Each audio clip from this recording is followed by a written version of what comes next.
ईश्वर की आराधना बिना, ईश्वर की शक्ति के बिना हम लोग का कोई कार्यक्रम सफल नहीं हो सकता। ये मेरा अपना अनुभव है।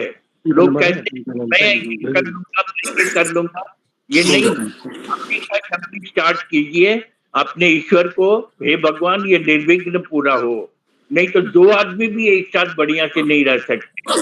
हम लोग 450 आदमी हैं और 450 हम लोग बड़े प्रेम से, आज तो 452 हो गए, तो 53 हो गए, तो हम सभी को अभी रवि भूषण चतुर्वेदी जी आए हैं। रवि भूषण चतुर्वेदी जी, आपका स्वागत है। रवि भूषण चतुर्वेदी, आप ये अपना परिचय। LCS कॉलेज दरभंगा में बॉटनी के हेड हैं। अरे वाह, क्या रवि भूषण चौधरी जी, एक से एक विद्वान हमको मिल रहे हैं। चतुर्वेदी। हम आपको एक ग्रुप में रखना चाहिए, तो हमारे इसी लाइन में आप अपना ये दे दीजिएगा, क्या बोलते हैं, अपना फोन नंबर दे दीजिएगा। तो मैं झाजी के सर एक रिक्वेस्ट है, यहाँ कुछ टेक्निकल प्रॉब्लम है, तो पीपीटी आपके व्हाट्सएप पर चंद्रभूषण जी के द्वारा भेज दिया गया है। वैसे तो हम यहाँ से करने की कोशिश कर रहे हैं, यदि इनकेस कोई डिफिकल्टी होती है तो वहां से भी करवाएंगे। अच्छा, तो देखिए, हमको पीपीटी इसमें डालना नहीं आता है और हमारा ऑपरेटर अभी दूर है। तो ऐसा है कि यदि पीपीटी नहीं आता है तो आप पीपीटी पढ़ के समझाइए, क्योंकि उसके कंटेंट में इतना ताकत है। ठीक है। नहीं, वो तो हम यहाँ से कर रहे हैं, लेकिन बीच में यदि कोई दिक्कत हो जाती है तब की बात कर रहे हैं। हाँ, बिल्कुल। तो शुरू किया जाए। करूं? हाँ, प्रार्थना शुरू कर। हाँ। शांताकारं भुजगशयनं पद्मनाभं सुरेशं विश्वाधारं गगनसदृशं मेघवर्णं शुभांगं लक्ष्मीकान्तं कमलनयनं योगिभिर्ध्यानगम्यं वन्दे विष्णुं भवभयहरं सर्वलोकैकनाथम् अखण्डमण्डलाकारं व्याप्तं येन चराचरं तत्पदं दर्शितं येन तस्मै श्रीगुरुवे नमः। धन्यवाद। बहुत अच्छा। ईश्वर की आराधना से शुरू किए। अब हम अपने गार्जियन, अपने मेन गार्जियन अथॉरिटी मास्टर को चाहेंगे और इन लोग झाजी को बोलने की इजाजत देने का रिक्वेस्ट करें। तो झाजी, ये प्रसाद साहब, थोड़ा सा ये 2 लाइन आशीर्वाद वचन और शुरू करने का अनुमति दें। प्रसाद साहब, अखौरी प्रसाद साहब।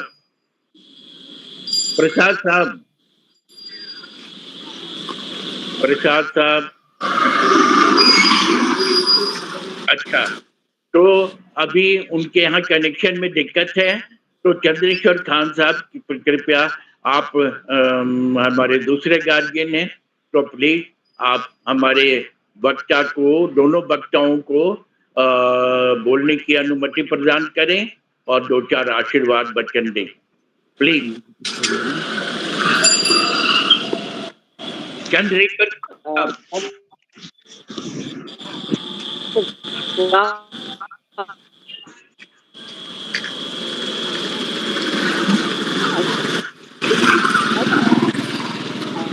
फोटो आज के जो वक्ता हैं वो हम लोग के यार वीडियो ऑफ कर दो।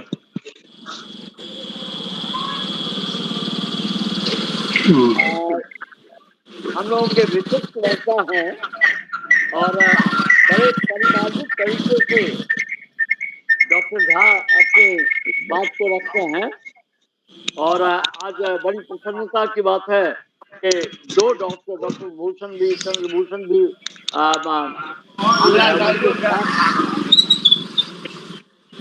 हमको लगता है कहीं से बहुत आवाज आ रही है, उसको थोड़ा कंट्रोल किया जाएगा। और जैसे अखौरी साहब कनेक्ट हो जाए तो मैं बीच में ही बंद हो जाऊंगा। बड़ा अच्छा मौसम है। ये संगठन को बरकरार रखने के लिए जिन चीजों की जरूरत होगी उन चीजों पर हमारी वार्ता आज होने जा रही है। और मैं चीजों को देख रहा था तो डॉक्टर विद्यानाथ गांधी का और डॉक्टर प्रसाद का बिना समय लिए हुए आपसे स्वागत है कि आपने जिस विषय को चुना है उस पर अपने आख्यान और व्याख्यान को रखें, क्योंकि आप दोनों बड़े मर्मज्ञ हैं और ये हम लोगों का सौभाग्य है कि आप जैसे लोगों को हमें सुनने का मौका मिलता है। तो अभी बिना समय लिए हुए, क्योंकि आज जो क्लीन एंड ग्रीन उसके अराउंड हो रहा है। यदि हमारा ग्रीन नहीं होगा, क्लीन नहीं होगा, तो इकोनॉमी भी हमारी यहाँ तक के ग्रीन इकोनॉमी भी नहीं आएगी। तो ये सारे सिर्फ टर्म्स नहीं है, विद्या नहीं है, विद्या नहीं है, वो तो है ही, ये सारे जीवन के आयाम हैं।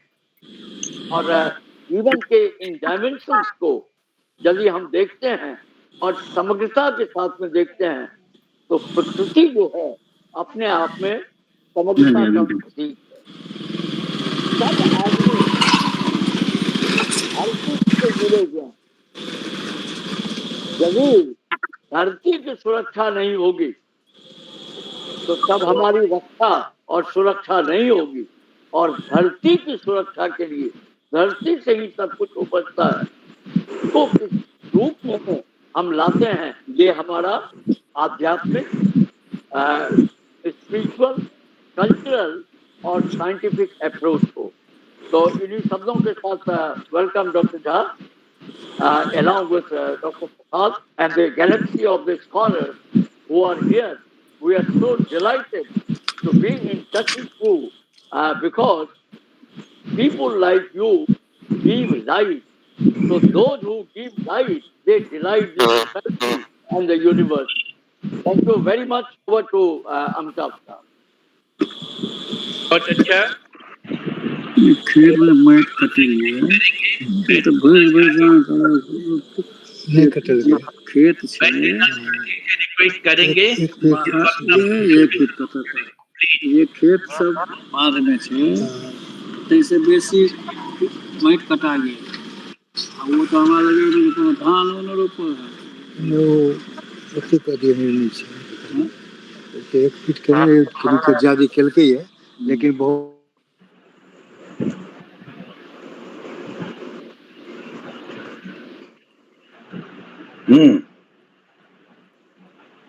विद्यानाथ झा जी आप शुरू कर दीजिए। हाँ मैं शुरू कर रहा हूँ। हाँ सभी आने दीजिए, यदि आ जाता है। सभी हमारे श्रेष्ठ जन हैं, सभी लोगों को यथायोग्य मेरा प्रणाम, चरण स्पर्श, नमस्कार। मैं अपनी बात शुरू कर रहा हूँ।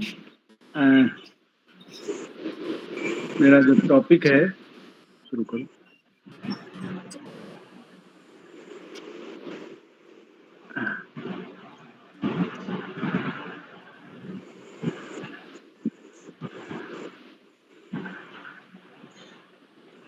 मणिशंकर झा जी आए हैं। मणिशंकर झा जी आपका बहुत बहुत स्वागत है। मणिशंकर झा जी आपका बहुत बहुत स्वागत है, वेलकम। प्रसाद साहब आ गए, प्रसाद साहब के 2 आशीर्वाद वचन मिल जाए तो बहुत अच्छा। ठीक है ठीक है ठीक। हाँ प्रसाद साहब 2 आशीर्वाद वचन बोल दें। मणिशंकर झा जी वेलकम। अच्छा आपकी आवाज नहीं आ रही है। हाँ thank you sir, thank you, बहुत बहुत धन्यवाद सर। हाँ बहुत अच्छा। ये साहब की आवाज नहीं आ रही है, बम्बई से है। अब आएगी, अब आएगी। चंद्रेश्वर खान जी को सुना और 2-4 शब्द अपने आज के वक्ता के मुंह का भी सुना, उनके मुंह से भी सुना। वो हमारे लिए इतने आदरणीय हैं और कई बार सुनने का मौका मिला है। ऐसे डेडिकेटेड साइंटिस्ट को आपने बुलाया है अमिताभ जी, इसलिए आपको भी प्रणाम करता हूँ। और मैं बहुत ही आभार फील करता हूँ कि कभी कभी हम नहीं आ पाते हैं तो आप बुरा नहीं मानते हैं, कुछ अस्वस्थता की वजह से ऐसा होता है।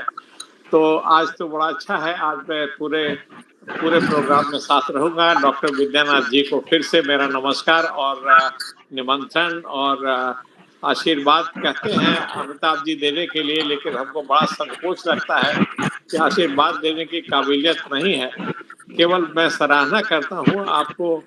आप उम्र में कम है इसलिए प्रोत्साहित करता हूँ कि आप जैसे डेडिकेटेड साइंटिस्ट लोग वो दूसरों को प्रोत्साहित करते हैं, और ये ऐसे प्रोग्राम में आप हमेशा जुड़े रहते हैं। इसके लिए आपको इसके सभी जो इस ग्रुप के लोग हैं सब आपका आभार मानते हैं। तो अब आप हमारी ड्यूटी हमने थोड़ी बहुत जैसे भी हो पूरी कर दी। अब आपकी बातें सुनने के लिए मैं बैठा हूँ और सुनूंगा। Thank you so much. बहुत अच्छा सर, डॉक्टर विद्यानाथ जी बहुत अच्छे विद्वान हैं। तो और ग्रीन पे इतना अच्छा बोलते हैं, एक बार हम लोगों ने अनुभव किया है। तो इन्होंने एक नया बात भी कुछ नए चैप्टर भी इसमें जोड़े। इनको हमने पोस्टल ट्रेनिंग डिपार्टमेंट के डायरेक्टर साहब से इंट्रोड्यूस किया। उन्होंने तुरंत कुछ ग्रीनिश का काम इनको असाइन कर दिया। बस मेरे इंट्रोडक्शन से इनको एक असाइनमेंट मिल गया पोस्टल एंड ट्रेनिंग डिपार्टमेंट के प्लेटफॉर्म पर कई तरह के पौधों का वहां ग्रीनिश लाने के लिए, और इसमें ये योग्य हैं। तो आदमी का किस्मत कब बदल जाता है, किस उम्र में, कोई नहीं जानता है। इसलिए हमारे वेबिनार से जुड़े रहने से आप सभी को बहुत लाभ होगा, और हमारे ये विशिष्ट विद्वान और बुजुर्ग लोगों का आशीर्वाद हम लोग को मिलता रहे, और हम लोग ऐसे ही अपने वेबिनार को आगे बढ़ाते रहें। और इसमें एक यंग चंद्रभूषण जी भी आ गए हैं, तो का भी कैरियर, उनको भी कुछ असाइनमेंट दरभंगा में तुरंत मिल गया मेरे इंट्रोडक्शन से ही। तो ये बहुत अच्छा प्लेटफॉर्म है, और इस प्लेटफॉर्म से जुड़े रहने से आपको लाभ ही लाभ है, कोई नुकसान नहीं है। हम किसी से कोई फीस भी नहीं लेते, और विद्वान लोग अपनी स्वेच्छा से अपना स्किल और नॉलेज को शेयर करते हैं, और इससे हमारा ज्ञान बढ़ता है। और हर ज्ञान से हमारा अगला क्लास भी बहुत अच्छा होता है। तो अब मैं विद्यानाथ झा जी से कहूंगा कि यदि पावर पॉइंट नहीं जुड़ पा रहा है तो आप बोलेंगे, वो उसमें भी जादू है, और पावर पॉइंट जुड़ जा रहा है तो बहुत बढ़िया। प्लीज।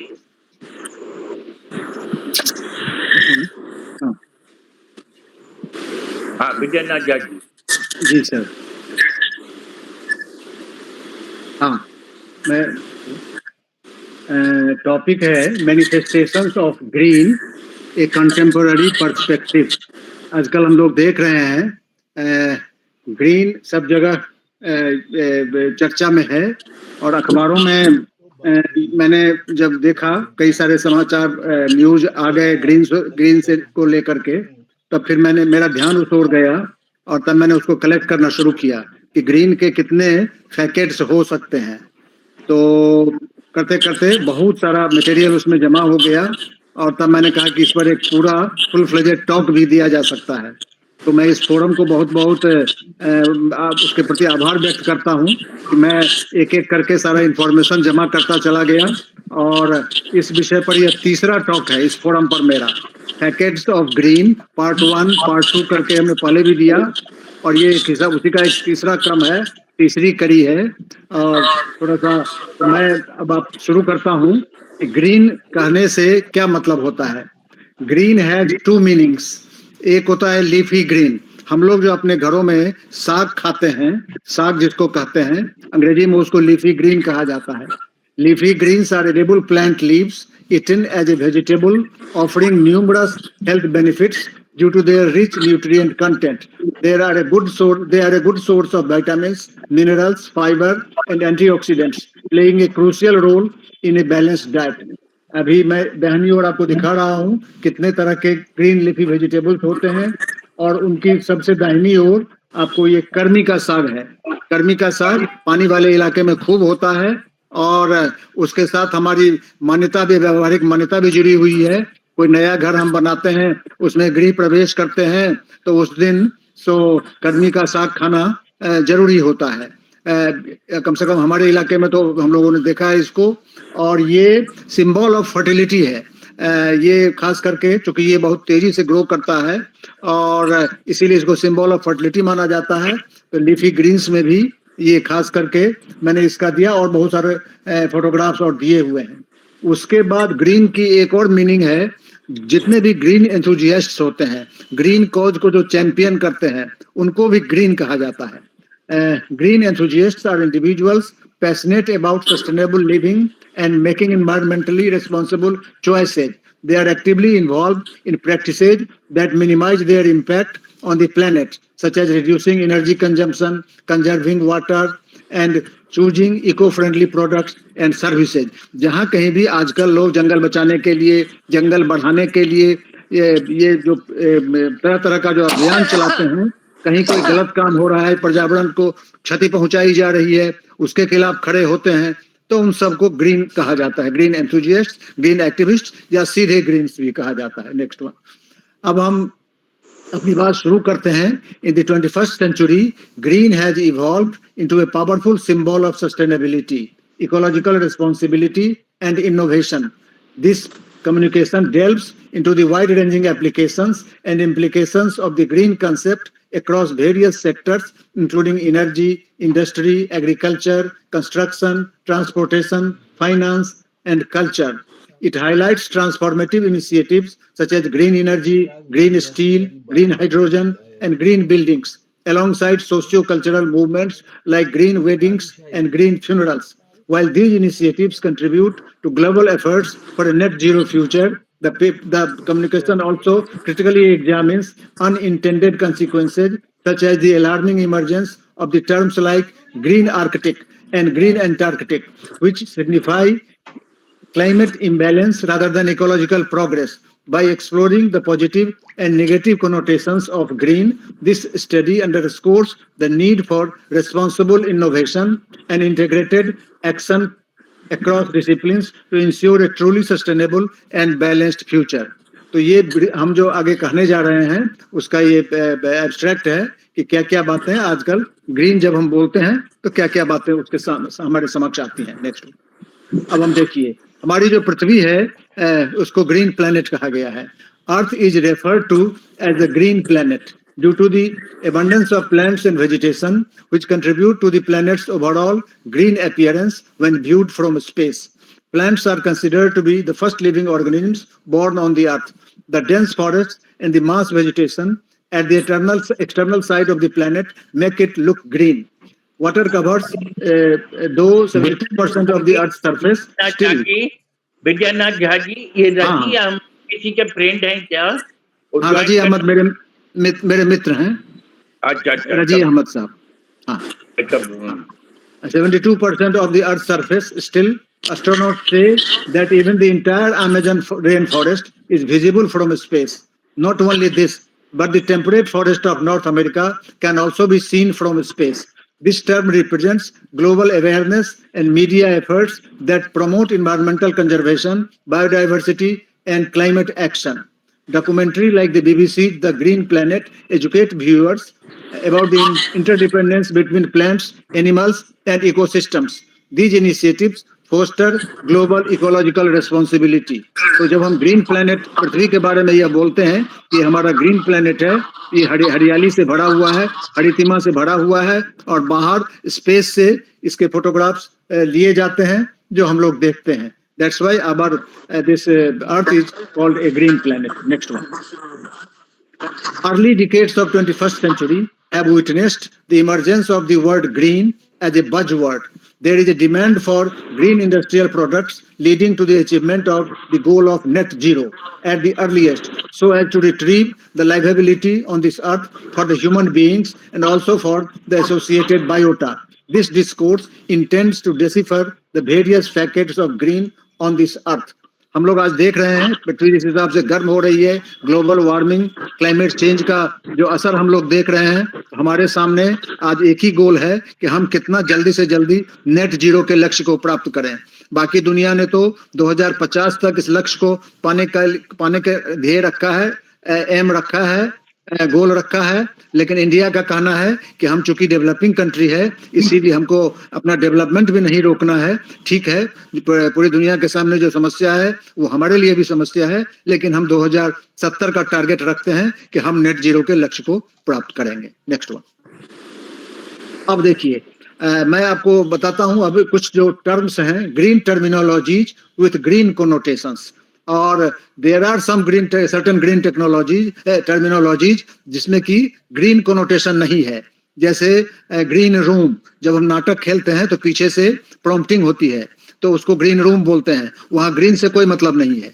लेकिन हमारे पास बहुत सारे टर्म्स आजकल ऐसे आ गए हैं जिनमें कि ग्रीन कोनोटेशन है, जैसे green steel, cement, fuel, energy, green hydrogen, green building, green chemistry, green planets, green tribunal, green जज, green economy, green cover, green war, green manure, green rail, green toilet, green wedding, green carpet, green bond, हाँ green bond की हम चर्चा करेंगे, green Olympic, green कुंभ, एक term है green washing, green gold, green meat, green humour, green campus, green metals. आजकल को जो हम डेवलप कर रहे हैं डिजिटल दुनिया में, उसमें हमारे पास बहुत सारे ग्रीन मेटल्स की डिमांड काफी बढ़ गई है। ग्रीन हाउस इफेक्ट, और सबसे अंत में ग्रीन आर्कटिक और ग्रीन एंटार्कटिक, जिसकी मैं अभी चर्चा करूंगा। Next one. अब green terminology with no green connotation, जैसे अभी ग्रीनलैंड को लेकर के दुनिया में ये एक समझिए कि तकरार मची हुई है। अमेरिका का कहना है कि हम ग्रीनलैंड को हम जैसे भी हो हम उसको ले लेंगे, लेकिन अब उसमें कोई green as such green connotation नहीं है, लेकिन उसका नाम है ग्रीनलैंड, तो उसको लेकर के भी अभी बाबेला मचा हुआ है पूरी दुनिया में। नेक्स्ट वन, अमेरिका की इसमें Greenland lies between the Arctic and Atlantic oceans east of the Canadian Arctic archipelago, it is the world's largest island. अब वहां पर बहुत सारे मिनरल्स हैं जिसको अमेरिका चाहता है कि उस पर हम वर्चस्व स्थापित करें, इसीलिए वो आज चर्चा के केंद्र में है। Next one. Climate change is driving new arms race impacting Greenland and the US. अब समुद्र में ये जो ग्लेशियर्स पिघल रहे हैं उसके चलते भी कई तरह की बाधाएं उत्पन्न हो रही हैं, जो समुद्री रास्ते रोके जा रहे हैं, दूर से जहाजों को जाना पड़ता है बहुत दूरी तय करके, उसके चलते ज्यादा ईंधन खर्च हो रहा है, and that is also contributing to the problem of global warming. तो इस तरह से हम देख रहे हैं कि ग्रीनलैंड भी आज हमारी चर्चा के केंद्र में है। Next one. अब आइए ग्रीन बुक। हाँ, ग्रीन बुक भी काफी चर्चा में है कर्नल गद्दाफी को लेकर के। इसमें कोई ग्रीन कोनोटेशन नहीं है, लेकिन यह भी काफी प्रचलन में है। The green book, also the Negro travellers green book, और green book was a guidebook for African American road trippers. It was founded by Victor Hugo Green, an African American postal worker from New York City, and was published annually from 1936 to 1966. तो ये green book है, doesn't necessarily have a green connotation. Next one. अब हम आइए हम बात करें, चलो बढ़ो नेक्स्ट।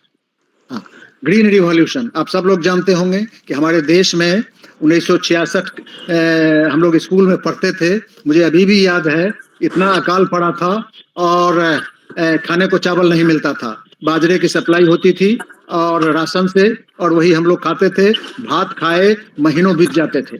तो ये सिचुएशन था। शास्त्री जी उस वक्त प्राइम मिनिस्टर थे और वो एक दिन का उपवास भी रखते थे सोमवार को, कि देश के साथ हमारी सिंपैथी है तो हम भी लोगों के साथ हम उपवास रखेंगे। और उनका जो ये दृढ़ संकल्प था, MS स्वामीनाथन जैसे वैज्ञानिक थे, और शॉर्ट स्टेचर्ड वेराइटी धान की गेहूं की निकाली गई, और उसके बाद पंजाब और हरियाणा हमारा सेंटर ऑफ ग्रीन रिवॉल्यूशन बना वेस्टर्न यूपी के साथ, और इतनी पैदावार हुई कि आज देश में इतना सरप्लस अनाज है कि हम फ्री राशन 80 करोड़ लोगों को कई वर्षों से दे रहे हैं और देते रहेंगे। तो ये एक कहानी है, कहाँ भूखों मरने की नौबत आती थी और कहाँ आज सरप्लस अनाज है। जो हमारा वेलफेयर स्टेट है, स्कूलों में जो मिड डे मील कार्यक्रम चल रहा है, वो इसी के चलते चल रहा है। तो ये भी एक पिक्चर है जो हम लोगों ने पहले देखा और हम लोग आज देख रहे हैं, तो जिसको हम ग्रीन एग्रीकल्चर कहते हैं। आज हम लोग ग्रीन एग्रीकल्चर की बात कर रहे हैं, क्योंकि एग्रीकल्चर ग्रीन रिवॉल्यूशन के साइड इफेक्ट्स भी देखने को मिल रहे हैं। Excess nutrients, excess fertilisers, excess pesticide आदि के यूज के चलते भी कई तरह की समस्याएं हो रही हैं। Green agriculture refers to farming practices that are environmentally sustainable, economically viable, and socially responsible. The goal is to produce food while minimizing negative impacts of natural resources, biodiversity, and climate. Green agriculture, also known as sustainable agriculture, refers to farming practices that prioritize environmental protection and resource efficiency while maintaining productivity, and profitability. It aims to minimize negative impacts on the environment, enhance ecological health, and contribute to a more sustainable food system. तो आज हम लोग ये इस जमाने में पहुंच गए हैं, जब अभी आज बीकानेर में एक सेमिनार हो रहा था, मैं जुड़ा हुआ था। बीकानेर को कैंसर हॉस्पिटल के लिए भी जाना जाता है, और पंजाब से एक खास ट्रेन चलती है जिसको कैंसर एक्सप्रेस लोग नाम देते हैं।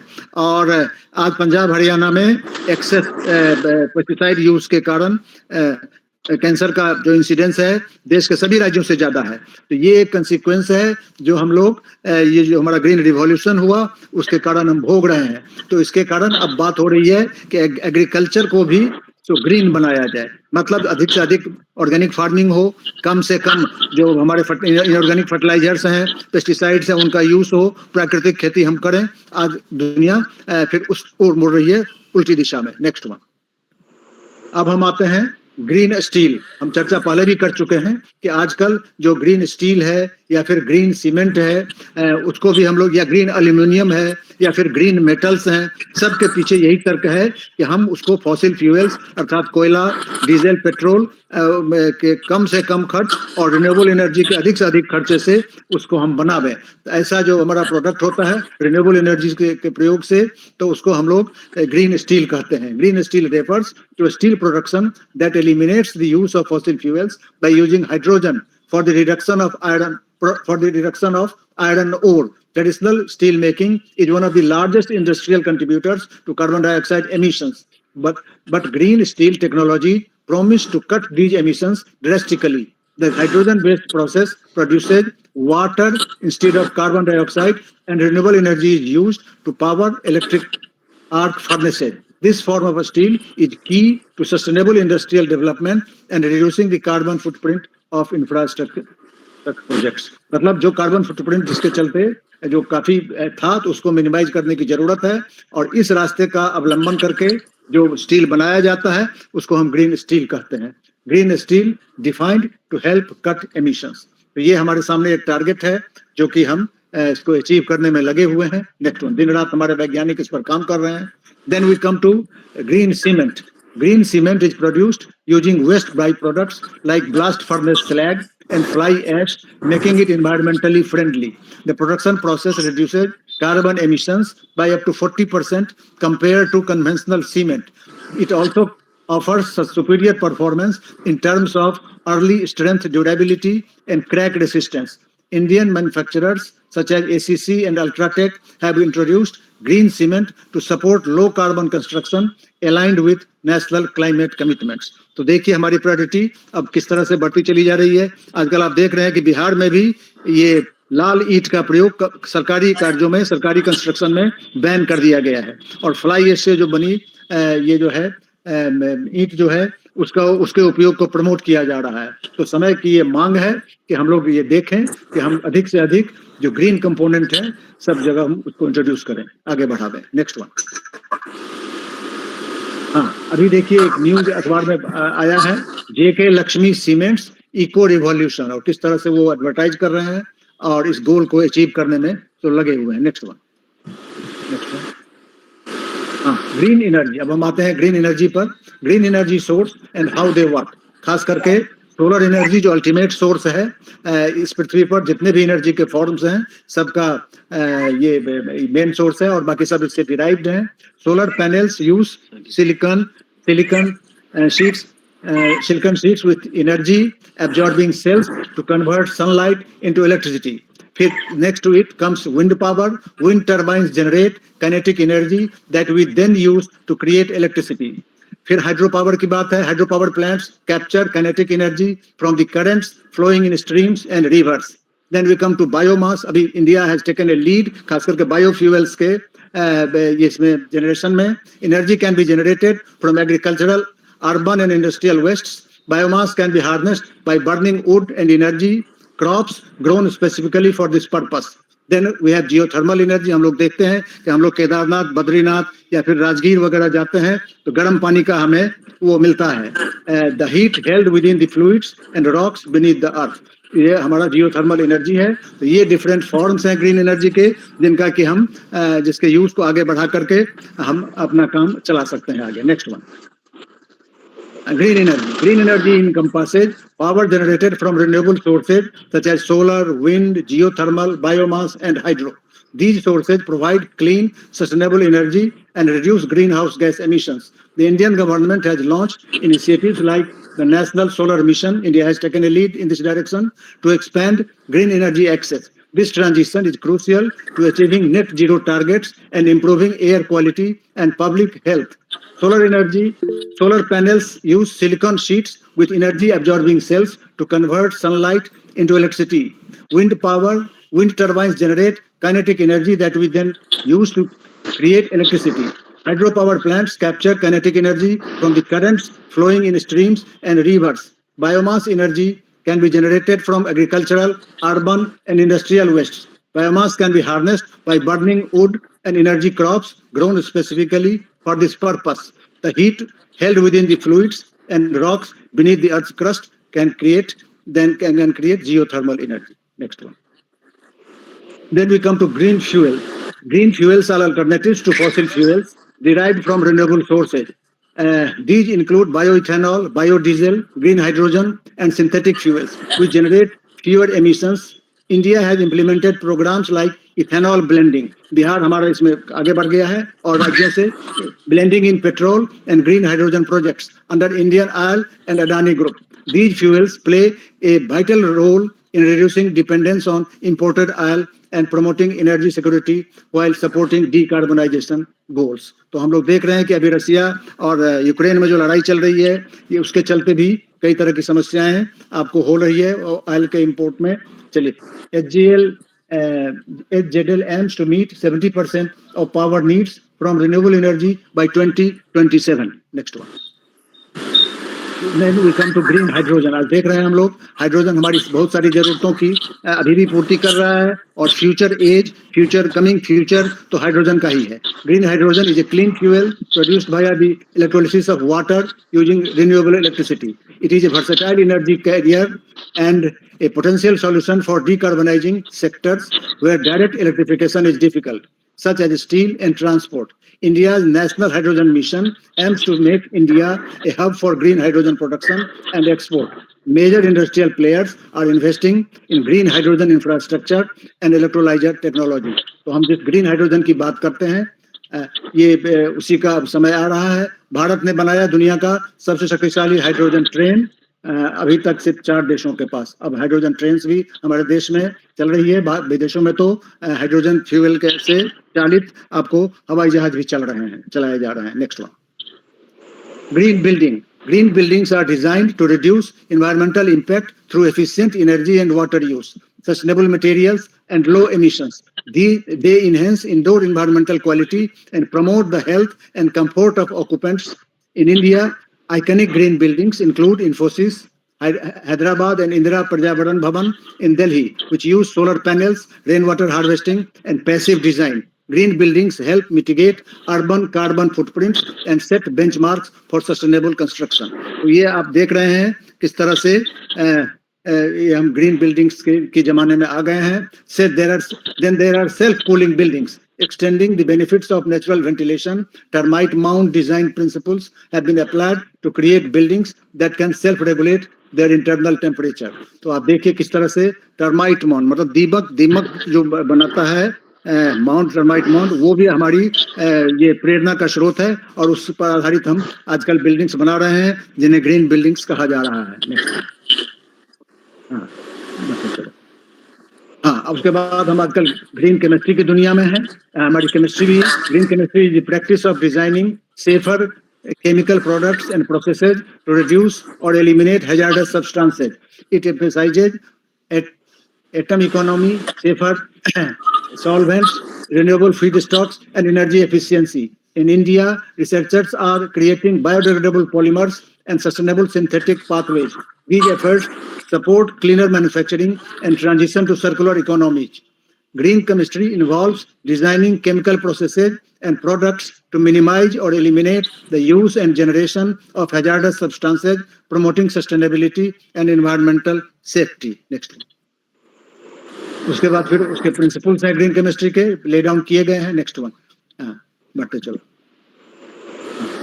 Now we are discussing green plastics. हम लोग देख रहे हैं हमारे जीवन काल में प्लास्टिक आया, लेबोरेटरी में सिंथेटिक प्लास्टिक आया, लेकिन आज उसने इतनी बड़ी समस्या कर दी है कि अब ये कहा जा रहा है कि 12,000 वर्षों से चला आ रहा होलोसीन इपोक को अब समाप्त मान लिया जाना चाहिए और उसकी जगह पर एंथ्रोपोसीन इपोक की शुरुआत 1950 के दशक से मान ली जानी चाहिए। हालांकि इस पर सहमति नहीं बनी है जियोलॉजिस्ट के बीच में, लेकिन आइडिया के तौर पर यह बात आ गई है कि अब ये युग जो है ये 12,000 वर्षों से चला आ रहा जो युग है, now it should give way to human centred या ह्यूमन मीडिएटेड ये जो इपोक है जिसको कि एंथ्रोपोसीन कहा गया है। लेकिन जब हम ग्रीन प्लास्टिक्स की जब हम बात करते हैं, plastics referred to as green are generally plastics with a reduced or minimized environmental impact when they are produced, used, recycled, upcycled, disposed of, when they decompose, etc. They exhibit one or more of the following property: source renewability, biodegradability, compostability, after end of life, possible to process in an environmentally friendly way. Finally, a process that makes plastics greener would also fall under green plastics. For example, a form of chemical recycling that makes PET greener by enabling it to be recycled more efficiently and minimized.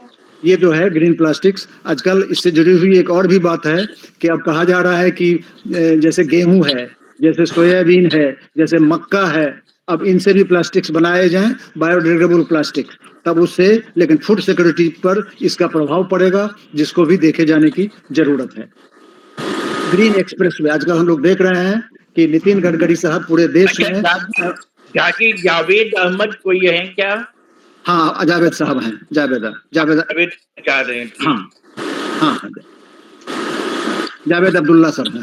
हाँ, then we are discussing Greenfield Expressway. अभी नितिन गडकरी साहब आपको सड़कों का जाल बिछा रहे हैं पूरे देश में, और जो नए रास्ते से जो सड़कें बनाई जा रही हैं एकदम नई जगह पर, उसको हम लोग ग्रीनफील्ड एक्सप्रेस बोलते हैं। और जो पहले से जो एग्जिस्टिंग स्ट्रक्चर है सड़कों का, उसको यदि फिर से मॉडिफाई करके ठीक किया जा रहा है तो ऐसे को ब्राउनफील्ड कहा जाता है। तो आजकल a greenfield expressway is a newly constructed high speed road built on undeveloped land, greenfield land, without modifying existing roads, ensuring better alignment, connectivity and traffic flow. तो जब हम एकदम नई जगह पर तो उसको ग्रीनफील्ड बोलते हैं, पुराना है उसको ठीक किया गया तो उसको ब्राउनफील्ड बोलते हैं। नेक्स्ट वन, अब बढ़ो आगे।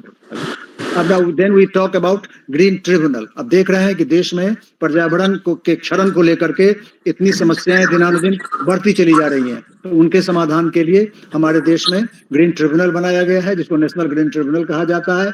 ये 2010 से क्रियाशील है और it handles environmental protection and construction cases, conservation cases efficiently, ensuring speedy resolution. और बहुत सारे इलीगल माइनिंग के केसेज हैं। अभी आपको हैदराबाद में जो वो हैदराबाद सेंट्रल यूनिवर्सिटी है उसकी बगल में जो 400 एकड़ जमीन है, उसके डाइवर्सन को लेकर के आपने देखा कितना बाबेला मचा, और अंत में सुप्रीम कोर्ट को उसमें हस्तक्षेप करना पड़ा, उस पर रोक लगानी पड़ी, उसका डाइवर्सन नहीं किया जा सकता है। आजकल लोग भी काफी मुखर हो गए हैं और समस्याओं को जगह पर रखते हैं। नेक्स्ट वन, दरभंगा शहर में भी पोखर भरे जा रहे हैं। पोखर यहाँ की शान है और 300 पोखरे दरभंगा लहरियासराय में थे। आज की तारीख में मुश्किल से 100-150 पोखरे बचे हैं, और सरकार नाम की चीज कोई है भी इसका पता नहीं चलता, क्योंकि वो जो माफिया तत्व हैं वो बेखौफ होकर के पोखरों को भरे जा रहे हैं। बहुत ही दुस्थिति है। ऐसी स्थिति में लोग ग्रीन ट्रिब्यूनल में भी जा रहे हैं, लेकिन इमीडिएट रिलीफ नहीं होता। समस्या वो और निडर होकर के, बेखौफ होकर के ये करते चले जा रहे हैं। We have the cases of green judge also.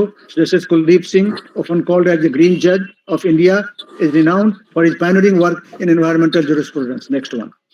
अब हम ग्रीन इकोनॉमी की बात करते हैं। ग्रीन इकोनॉमी वही जो बोलते आ रहे हैं, a green economy is an economic system aimed at sustainable development without degrading the environment. It focuses on reducing carbon emissions, efficient resource use and promoting renewable energy, green jobs and environmental conservation. तो आज की सारी हमारी जो economy है वो इसी पर आधारित है। इसमें अब एक आ रहा है ग्रीन गैम्बल। ग्रीन गैम्बल का मतलब है, अभी देखिए एक न्यूज आइटम आया है, government eyes voluntary relocation of forest dwellers, कि फॉरेस्ट में जो लोग रह रहे हैं वहाँ कुछ प्रोजेक्ट्स किए जाने हैं, इसलिए लोगों को ये कहा जा रहा है कि आप वॉलंटरीली वहाँ से मूव कीजिए। लेकिन अब अखबारों का लिखना है कि ये कहीं ग्रीन गैम्बल तो नहीं हो जाएगा, एक हिसाब से जुआ तो नहीं हो जाएगा। It green gamble generally refers to the risks and rewards associated with investing in or pursuing environmental initiatives, particularly when those initiatives involve significant upfront costs or potential for significant long-term benefits. It can also refer to a situation where a decision or action is taken with environmental goals, but with a high degree of uncertainty about its success or impact. जो सरकार scheme चलाई जा रही है वो succeed करेगी ही, इसकी कोई गारंटी नहीं है। इसलिए अखबारों ने एक टर्म कॉइन किया ग्रीन गैम्बल। ये अभी कहानी आपको पणजी गोवा के संदर्भ में है। Next one, green cover. अभी आप देखिए ग्रीन कवर और फॉरेस्ट को लेकर के काफी ये इस तरह विवाद चल रहा है कि ग्रीन फॉरेस्ट क्या है और ग्रीन कवर क्या है। देश में किसी भी जगह में आइडियली 1/3 भाग में प्राकृतिक जंगल होना चाहिए, जिसको कि हम लोग फॉरेस्ट बोलते हैं। फॉरेस्ट आदमी क्रिएट नहीं कर सकता, फॉरेस्ट जंगल जो है प्रकृति बनाती है और बरसों उसमें लग जाते हैं। लेकिन हम जो आजकल वृक्षारोपण करते हैं उससे हम ज्यादा से ज्यादा ग्रीन कवर बढ़ा रहे हैं। Green cover refers to the total area covered by forest, trees and vegetation which play a key role in carbon sequestration, biodiversity preservation and ecosystem health. तो यहाँ पर फॉरेस्ट और ग्रीन कवर को लेकर के जो विवाद है उसकी ये चर्चा है कि हम सबको मिला करके हम ये बोलते हैं, जैसे अभी हम बिहार में हैं, बिहार में अभी आपको टोटल ग्रीन कवर 15 से लेकर के 17% के आसपास है। जब झारखंड अलग हुआ था उस वक्त में 10% था, करीब 7% नेचुरल फॉरेस्ट था और करीब 3% आपको ग्रीन कवर था, मतलब बाग बगीचा वगैरह लगा करके। तो टोटल ग्रीन कवर तो 10% हुआ फॉरेस्ट को लेकर के। लेकिन हम जो वृक्षारोपण करें तो ठीक है, हम ग्रीन कवर बढ़ाना समय ये लाजमी है, लेकिन नेचुरल फॉरेस्ट का एरिया भी बढ़े, यह भी जरूरत है। हमारे यहाँ जो प्रोजेक्ट टाइगर, प्रोजेक्ट एलिफेंट या और भी अन्य वन्य जीवों के संरक्षण के लिए जो योजनाएं चलाई जाती हैं, सबके मूल में है कि हमारा फॉरेस्ट एरिया बचा रहेगा, या यदि हम उसको बढ़ावेंगे तभी हम वाइल्ड लाइफ को भी प्रमोट कर सकते हैं, जो उनका रहना भी उतना ही जरूरी है जितना कि आदमी का। नेक्स्ट वन,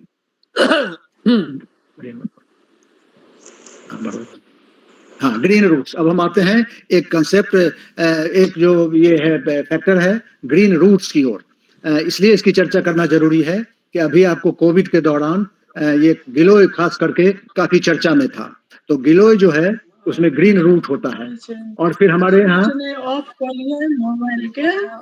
यहाँ हम लोग सिंघाड़ा खाते हैं। सिंघाड़ा एक पानी की फसल है। अब सिंघाड़ा में नॉर्मल रूट जो जमीन पानी के अंदर जमीन को छूता है, उसके अतिरिक्त there are green roots also, ऊपर में भी ग्रीन रूट्स होते हैं जो क्लोरोफिल से भरे होते हैं। इसीलिए सिंघाड़ा को one of the most productive plant माना गया है। Green routes exist to advance sustainable and urban agriculture through innovative techniques. We grow food through hydroponics, which is the production of land without soil, by integrating a number of diverse disciplines. Trapa and Tinospora, गुरीज जिसको बोलते हैं गुडूची, गिलोय जिसको बोलते हैं वो Tinospora है। Trapa and Tinospora are the roots, have aerial roots है, and green containing chlorophyll and help to absorb the photosynthesis and sunlight during the plant and with photosynthetic roots। ठीक है, तो आप यहाँ देख सकते हैं कि हमारा सिंघाड़ा है, उसमें there are green photosynthetic roots, they have chlorophyll। हमारा गिलोय है जिसमें कि ग्रीन रूट होता है, ये पार्शियल पैरासाइट है। और उसके बाद हम आते हैं नेक्स्ट वन, हम चूंकि इस एरिया में है। नेक्स्ट वन, एक कल्चर, हमारी कल्चर में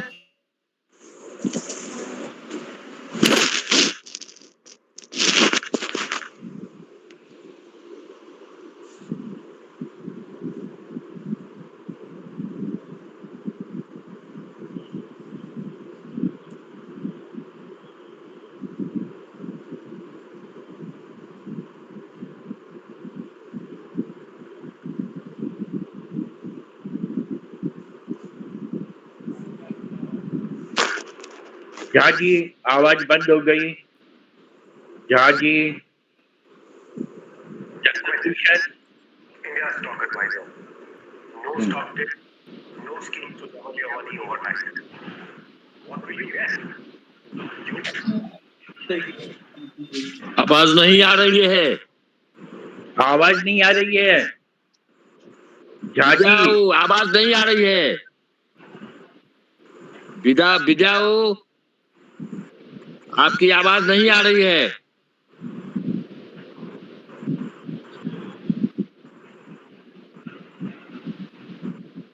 विद्याओ, ग्रीन कवर 11% है, 15% नहीं है बिहार का।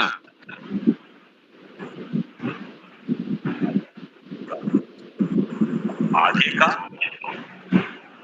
विद्याओ, आवाज नहीं आ रही है। कहीं बिजी हो गए क्या?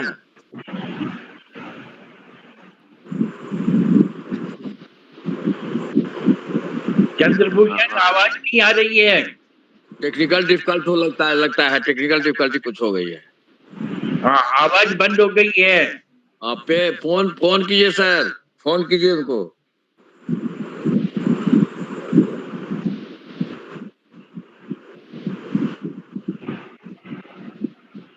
फोन कीजिए सर। कर रहे हैं।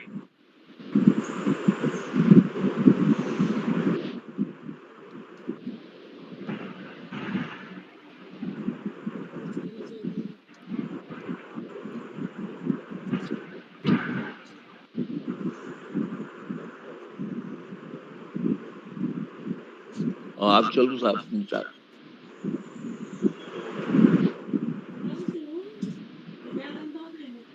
नीचा चलेगा 11 लग।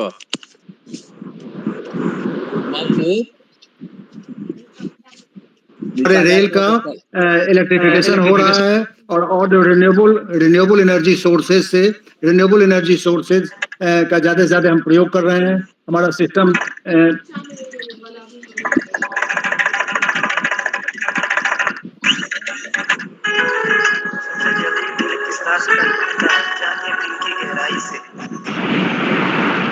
ना बोलिए सर, बोलिए।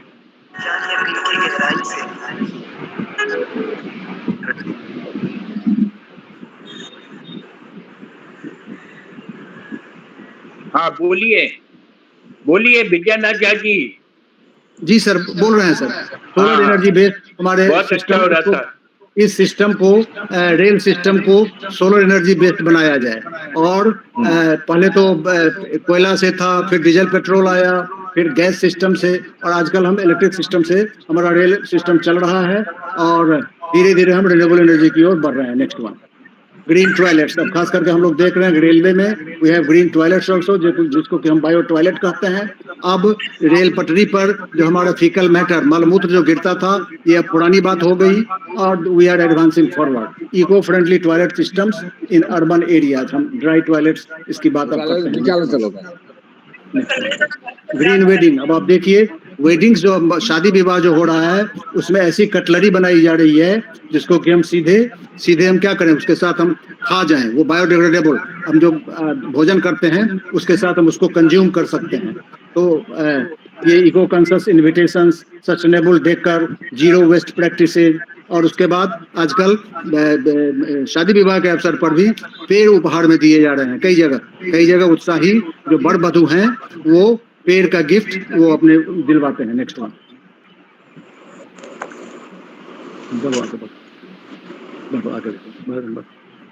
अब हमारे हैं ग्रीन बॉन्ड। आजकल देख रहे हैं, आजकल के जमाने में we are also talking about green bond. Green bond है जो हमारे ग्रीन पर्पसेज हैं, खास करके रिन्यूएबल एनर्जी के संबंध में।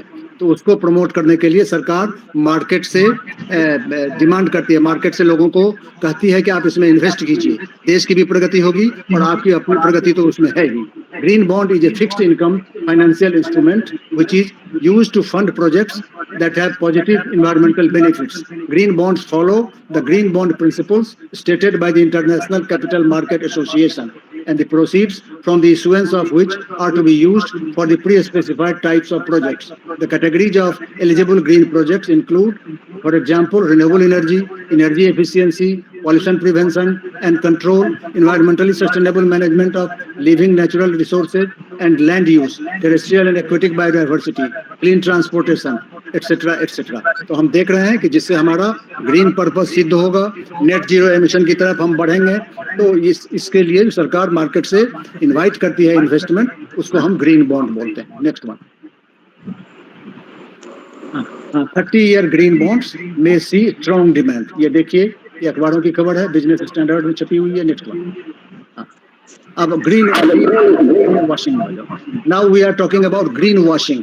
ग्रीन वॉशिंग ये टर्म है, बहुत पुराना टर्म नहीं है, ये इस बात को लेकर के है कि हम जितना करते हैं उतना ही हम बोलें। और हमारे यहाँ जैसे अखबार में रेलवे सिस्टम हमारा है, तो रेल सिस्टम पर वो उसकी ये ऑडिट एक हिसाब से एनवायरमेंटल ऑडिट की गई और उसके बाद से कहा गया है कि रेलवे जितना क्लेम करती है उतना वो कर नहीं रही है, खास करके रिन्यूएबल एनर्जी एडॉप्शन के समय में। तो ये हमारा डेमोक्रेटिक सिस्टम है, हर कोई स्वतंत्र है किसी का भी ऑडिट, किसी भी गवर्नमेंट सिस्टम का ऑडिट करने के लिए, और उसी के संदर्भ में ये टर्म आया है, टर्मिनोलॉजी आई है green washing. Green washing is the practice where a company falsely promotes its products, practices or policies as environmentally friendly to mislead consumers about its environmental impact। ये खास करके रेलवे को संदर्भित करके ये बात कही गई थी। नेक्स्ट वन, इसको हम ग्रीन वॉशिंग बोलते हैं। 5 innovative ways the Paris 2024 Olympics are going green। ये जो हो गया उसके पहले की खबर है कि ओलंपिक्स को, इस बार जो ओलंपिक हुआ 2024 में, उसको ग्रीन ओलंपिक कहा गया। क्यों कहा गया ग्रीन ओलंपिक? इसलिए कि मेडल्स जो थे बनाए गए ईफेल टावर में जो लोहा प्रयुक्त हुआ था उससे बनाए गए। फिर second life for 7000 toilet brushes, बाद में उसको यूज किया गया। नेक्स्ट वन, और ड्रोन लाइक बॉयज बनाए गए, electric boats for the opening ceremony. तो इस तरह से के जो मेजर्स थे जो लिए गए वो खास करके हमारा जो ग्रीन पर्पस है उसको सर्व कर रहे थे, इसीलिए 2024 के ओलंपिक को ग्रीन ओलंपिक कहा गया। लगे हाथों हम चर्चा करते हैं ग्रीन कुंभ की भी चर्चा कर, coffee tables from recycle shuttlecocks, ये ओलंपिक, ग्रीन ओलंपिक के विषय में ये कहा गया है। नेक्स्ट वन, हाँ, अब हम ग्रीन गोल्ड की भी बात करते हैं। ग्रीन बॉन्ड की बात हमने की। ग्रीन गोल्ड का मतलब है कि जो रिन्यूएबल एनर्जी सोर्सेज से या कम से कम फॉसिल फ्यूल्स के प्रयोग से जो गोल्ड निकाला गया माइनिंग से, तो ऐसे को हम ग्रीन गोल्ड बोलते हैं। Green gold refers to 2 concepts, environmentally sourced gold and a gold alloy with a green hue। As an environmentally sourced material, green gold represents ethically mined gold that adheres to sustainable practices, avoiding environmental harm and supporting fair labor conditions। As an alloy, green gold is created by mixing gold with metals like silver or cadmium to produce a subtle greenish tint. This type of gold is used in jewelry for its unique appearance। Both definitions highlight the growing focus on ethical sourcing and innovative usage of gold, catering to environmentally conscious consumers and creative industry। सोना को लेकर के आप देखते हैं कितनी छीना झपटी की घटनाएं होती हैं, इसीलिए कहा जाता है आप एकदम जो है असली सोना की जगह पर आप जो ये ग्रीन गोल्ड है उसको पहनिए, उसमें खतरा भी कम होगा। और एथिकली माइंड जो गोल्ड है जो खदानों से निकाला जाता है उसको भी हम ग्रीन गोल्ड बोलते हैं। ग्रीन बैम्बू की भी चर्चा होती है। अब ग्रीन मीट की भी चर्चा हो रही है। Vegetarian meat that looks and tastes like real meat may sound too good to be true, but it has become a reality। A green meat with all the nutrients and no cholesterol has been brought to the market by Greennovative Foods Private Limited। अब देखिए ये आपको इस तरह से ये synthetic meet तैयार किया जा रहा है। नेक्स्ट वन, हाँ, ग्रीन कुंभ। अभी इस बार जो कुंभ हुआ 2025 में, इसको भी ग्रीन कुंभ कहा गया क्योंकि इसमें खास करके प्लास्टिक, सिंगल यूज प्लास्टिक का पूरा ये बंद था। आपको रिन्यूएबल एनर्जी से चलने वाले वाहन को इसमें किया गया।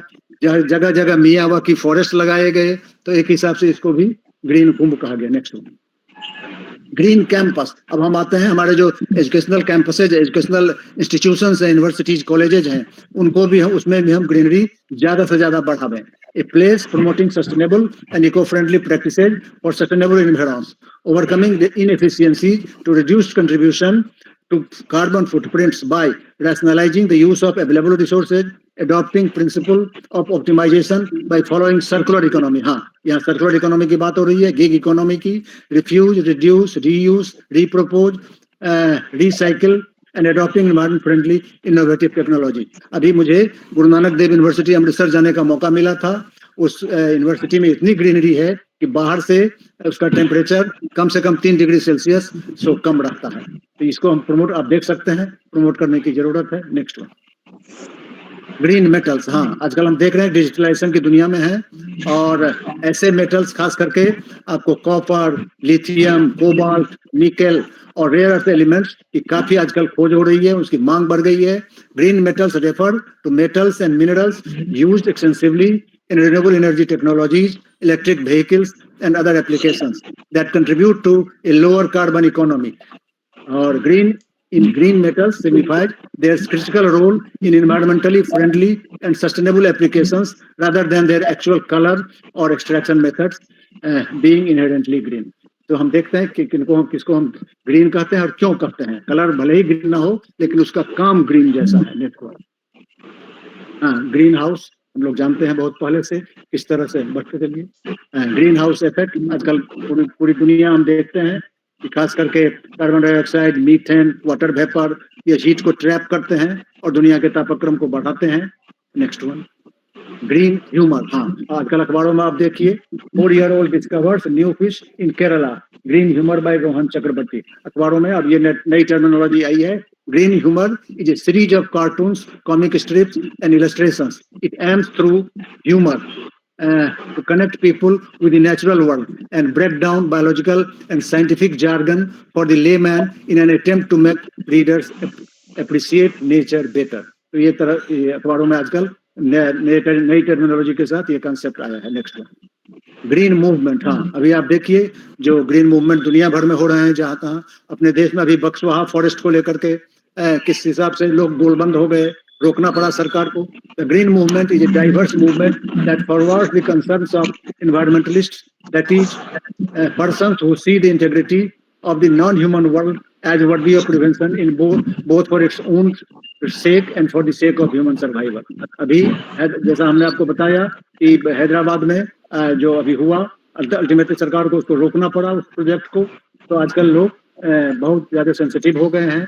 अभी चिपको आंदोलन हमारा था राजस्थान का, या फिर चिपको आंदोलन सुंदरलाल बहुगुणा जी के नेतृत्व में हुआ पिछली शताब्दी में। ये सब के सब ग्रीन मूवमेंट है, और यहाँ वहाँ सभी जगह हमारा जीवन एक स्वच्छ वातावरण में आगे बढ़े, उसके जो भी कारक हैं उस पर यदि कोई आक्रमण होता है या अल्टरेशन होता है, तो उसके खिलाफ लोग गोलबंद होते हैं और सरकार तक अपनी बात पहुंचाते हैं। Next one, green roof. आजकल देखिए, green roof also known as living roof और vegetated roof is a building roof that is partially or completely covered with vegetation and a growing medium planted over a waterproof membrane. It may also include layers for drainage and irrigation. Green roofs are roofs covered with vegetation and a growing medium. They offer a variety of environmental and aesthetic benefits, including reducing the urban heat island effect, improving air quality, and managing storm water runoff. Green roofs are becoming increasingly popular in urban areas where space is limited and other stormwater management practices are not feasible। आप ये देख सकते हैं किस हिसाब से लोग जहां संभव है वो they are going for it। Next अब है greens but not so green. कहने को तो वो ग्रीन है, लेकिन ग्रीन वास्तव में है नहीं। नेक्स्ट वन, जैसे देखिए फॉर एग्जांपल, अभी ग्रीन आर्कटिक मैंने उस दिन बात की थी, आर्कटिक और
है, लेकिन उसके जो खतरे हैं वो अब जब ज्यादा प्रयोग हो रहा है तो वो भी सामने आ रहे हैं। इसीलिए ये जरूरी है कि हमारा जो रेल सिस्टम है उसको हम ज्यादा स्ट्रेंथन करें ताकि ज्यादा से ज्यादा लोग रेल की सवारी करें।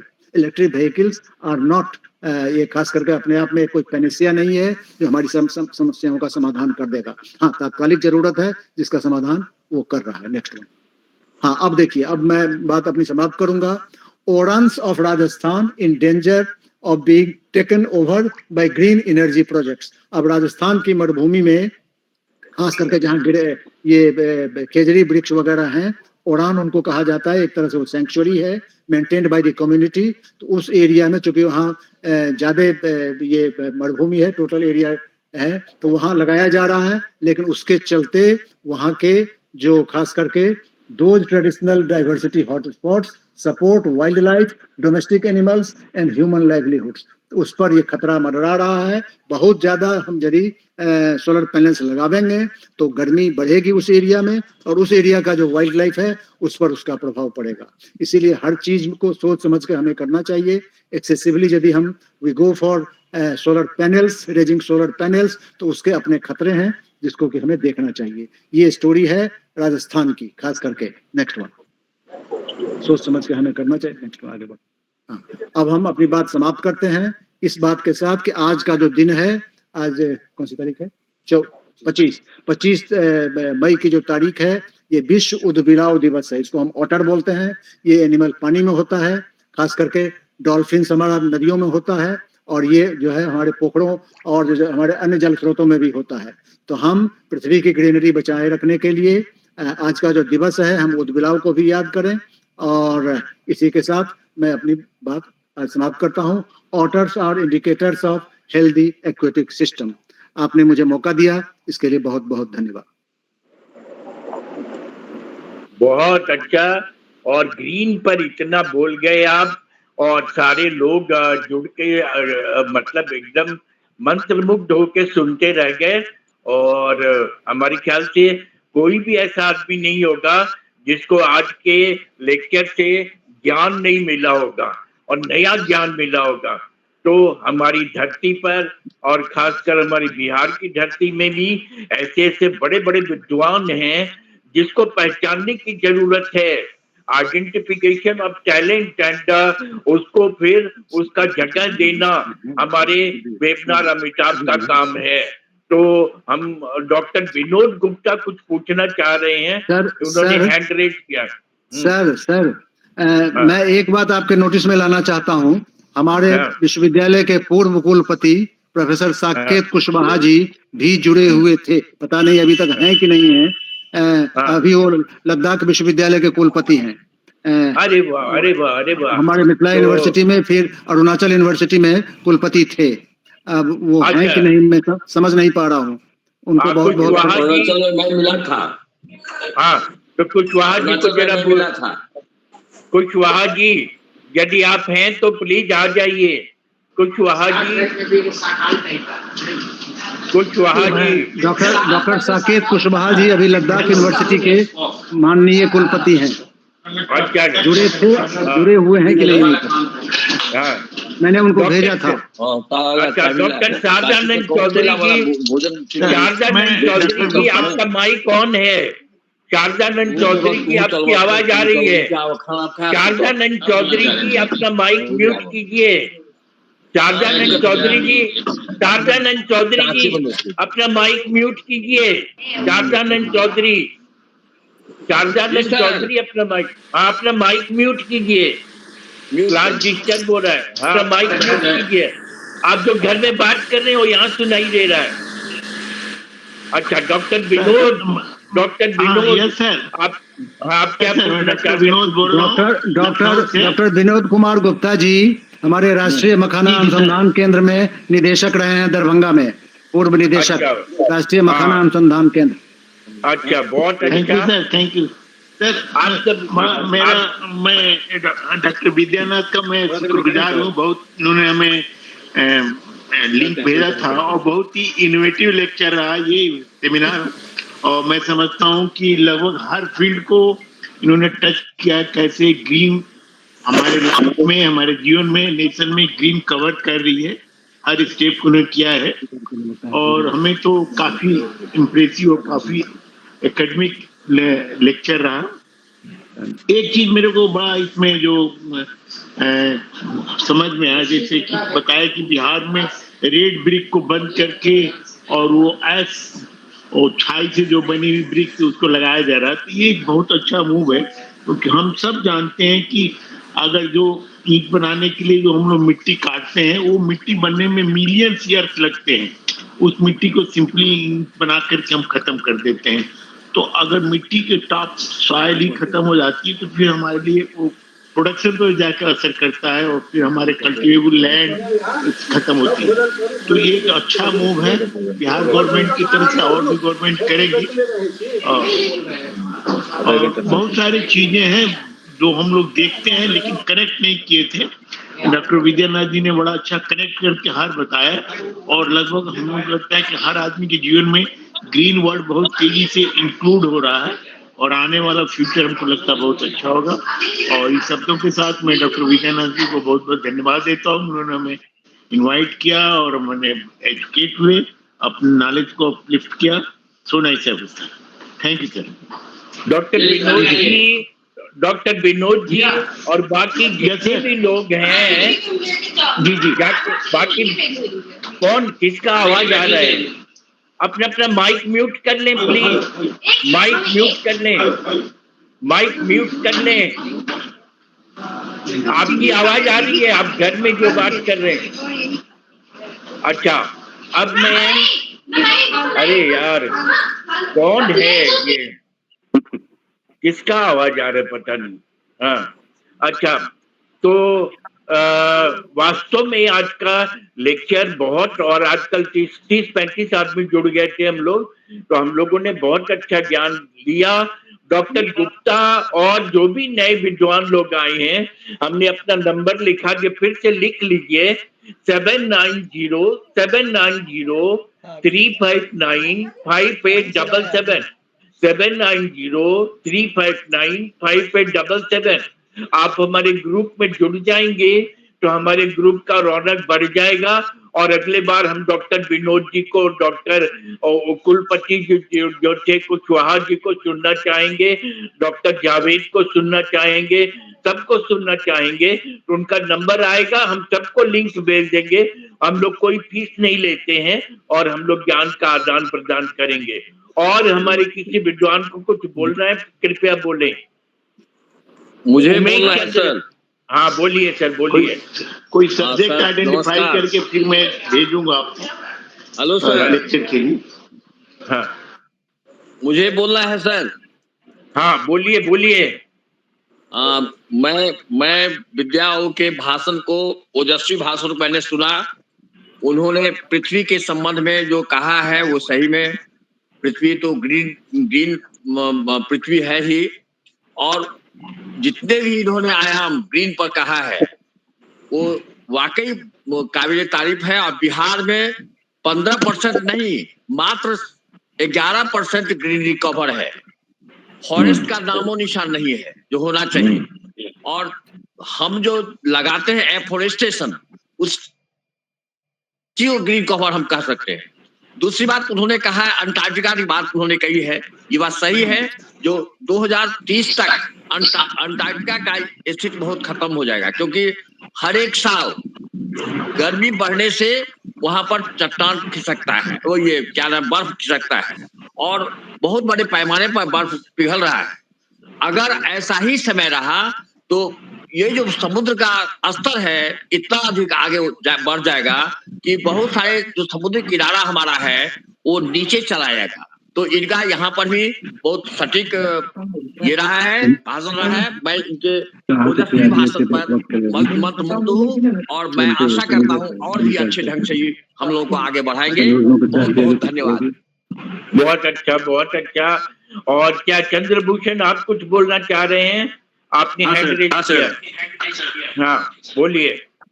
सबसे पहले तो आप सभी लोगों का स्वागत और आपको बहुत बहुत धन्यवाद जो आपने इस प्रेजेंटेशन को हम लोगों को प्रस्तुत करने का मौका दिया।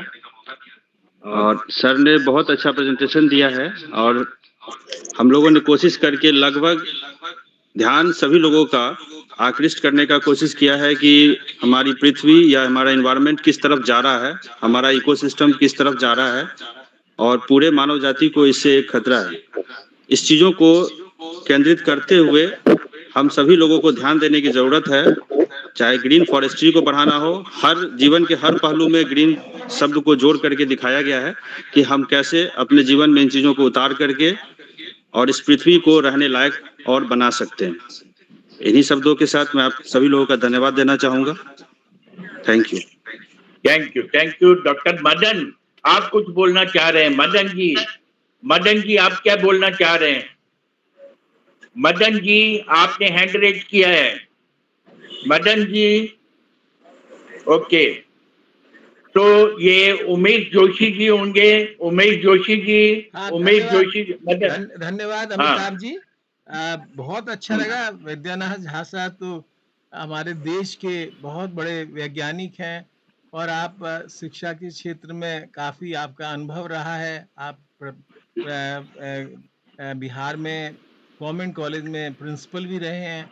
तो आपने जो आज ग्रीन मैनिफेस्टेशन की बात की, बहुत ही ज्ञानवर्धक है और मैं समझता हूँ इसका काफ़ी प्रचार प्रसार किया जाए और जितना इसका प्रचार प्रसार होगा उससे आम आदमी को भी जानकारी होगी, तो तभी हम इस पे कुछ कार्य कर पाएंगे।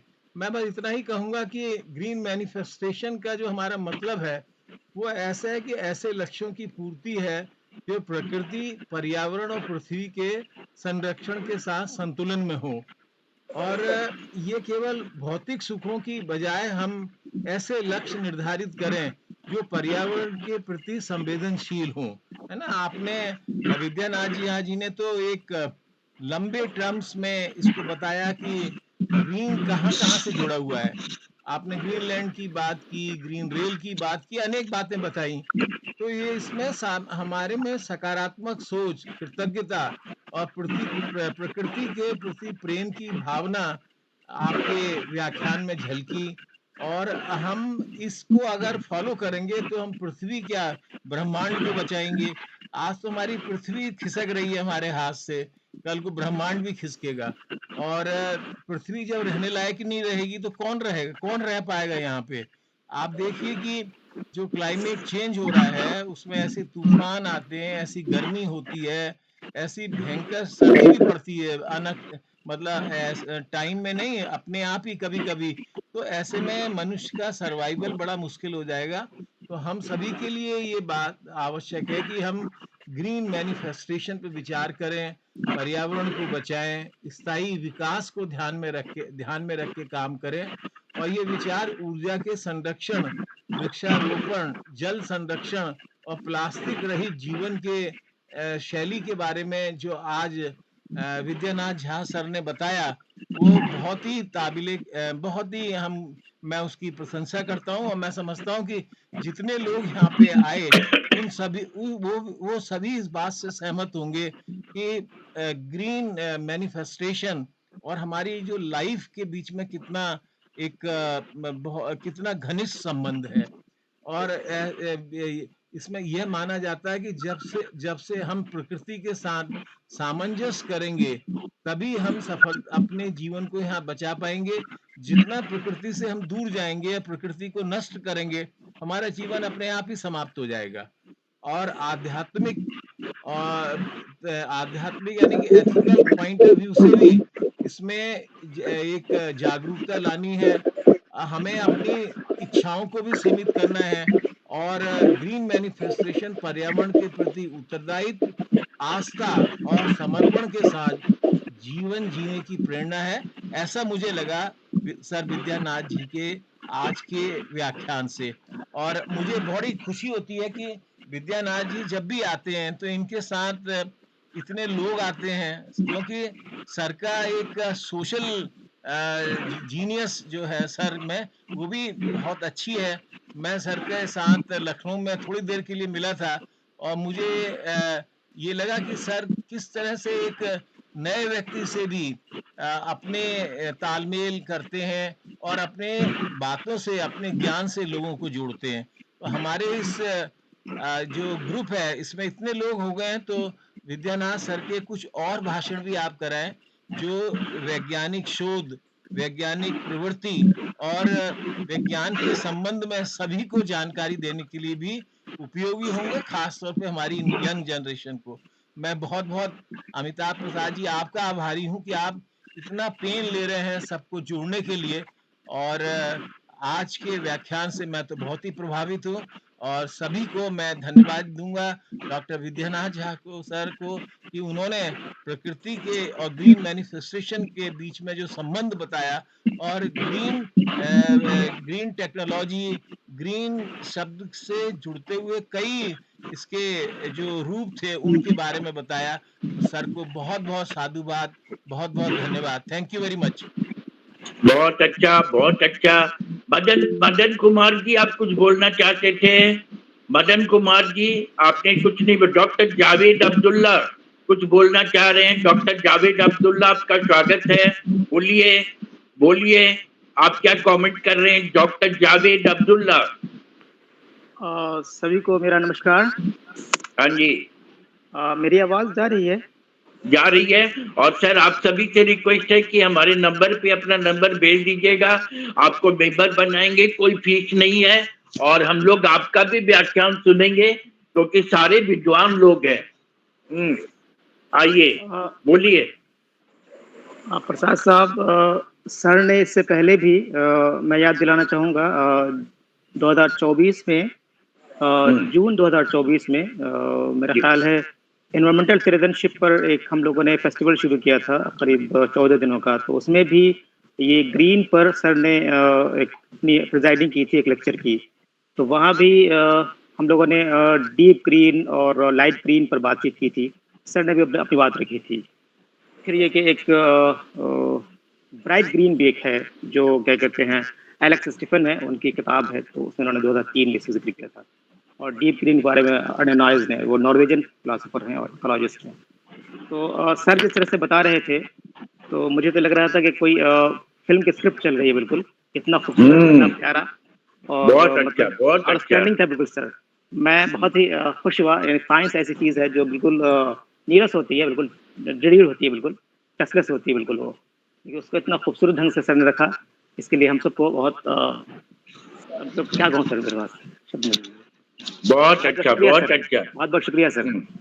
हाँ, और आप भी बोलना डॉक्टर जावेद, आपको भी हम लोग सुनना चाहेंगे क्योंकि विद्यानाथ झा के जितने भी दोस्त हैं, जितने भी मित्र हैं, सब बड़े बड़े प्रोफेसर, बड़े बड़े वैज्ञानिक हैं। तो हमारा सौभाग्य होगा कि आप जब हमारे ग्रुप में आए और हमारे 450 लोग सारे विद्वान हैं, तो उसमें हम लोग अगली बार क्योंकि आज जो हमने सुना वो एक नया, एक एकदम इनोवेशन वाला चीज था।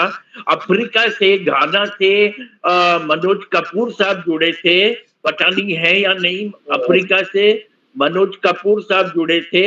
यदि हो तो अपना अफ्रीका से अपना ये कैसा लगा वो बताएं। शायद अब नहीं है, शायद अभी नहीं है, तो चले गए।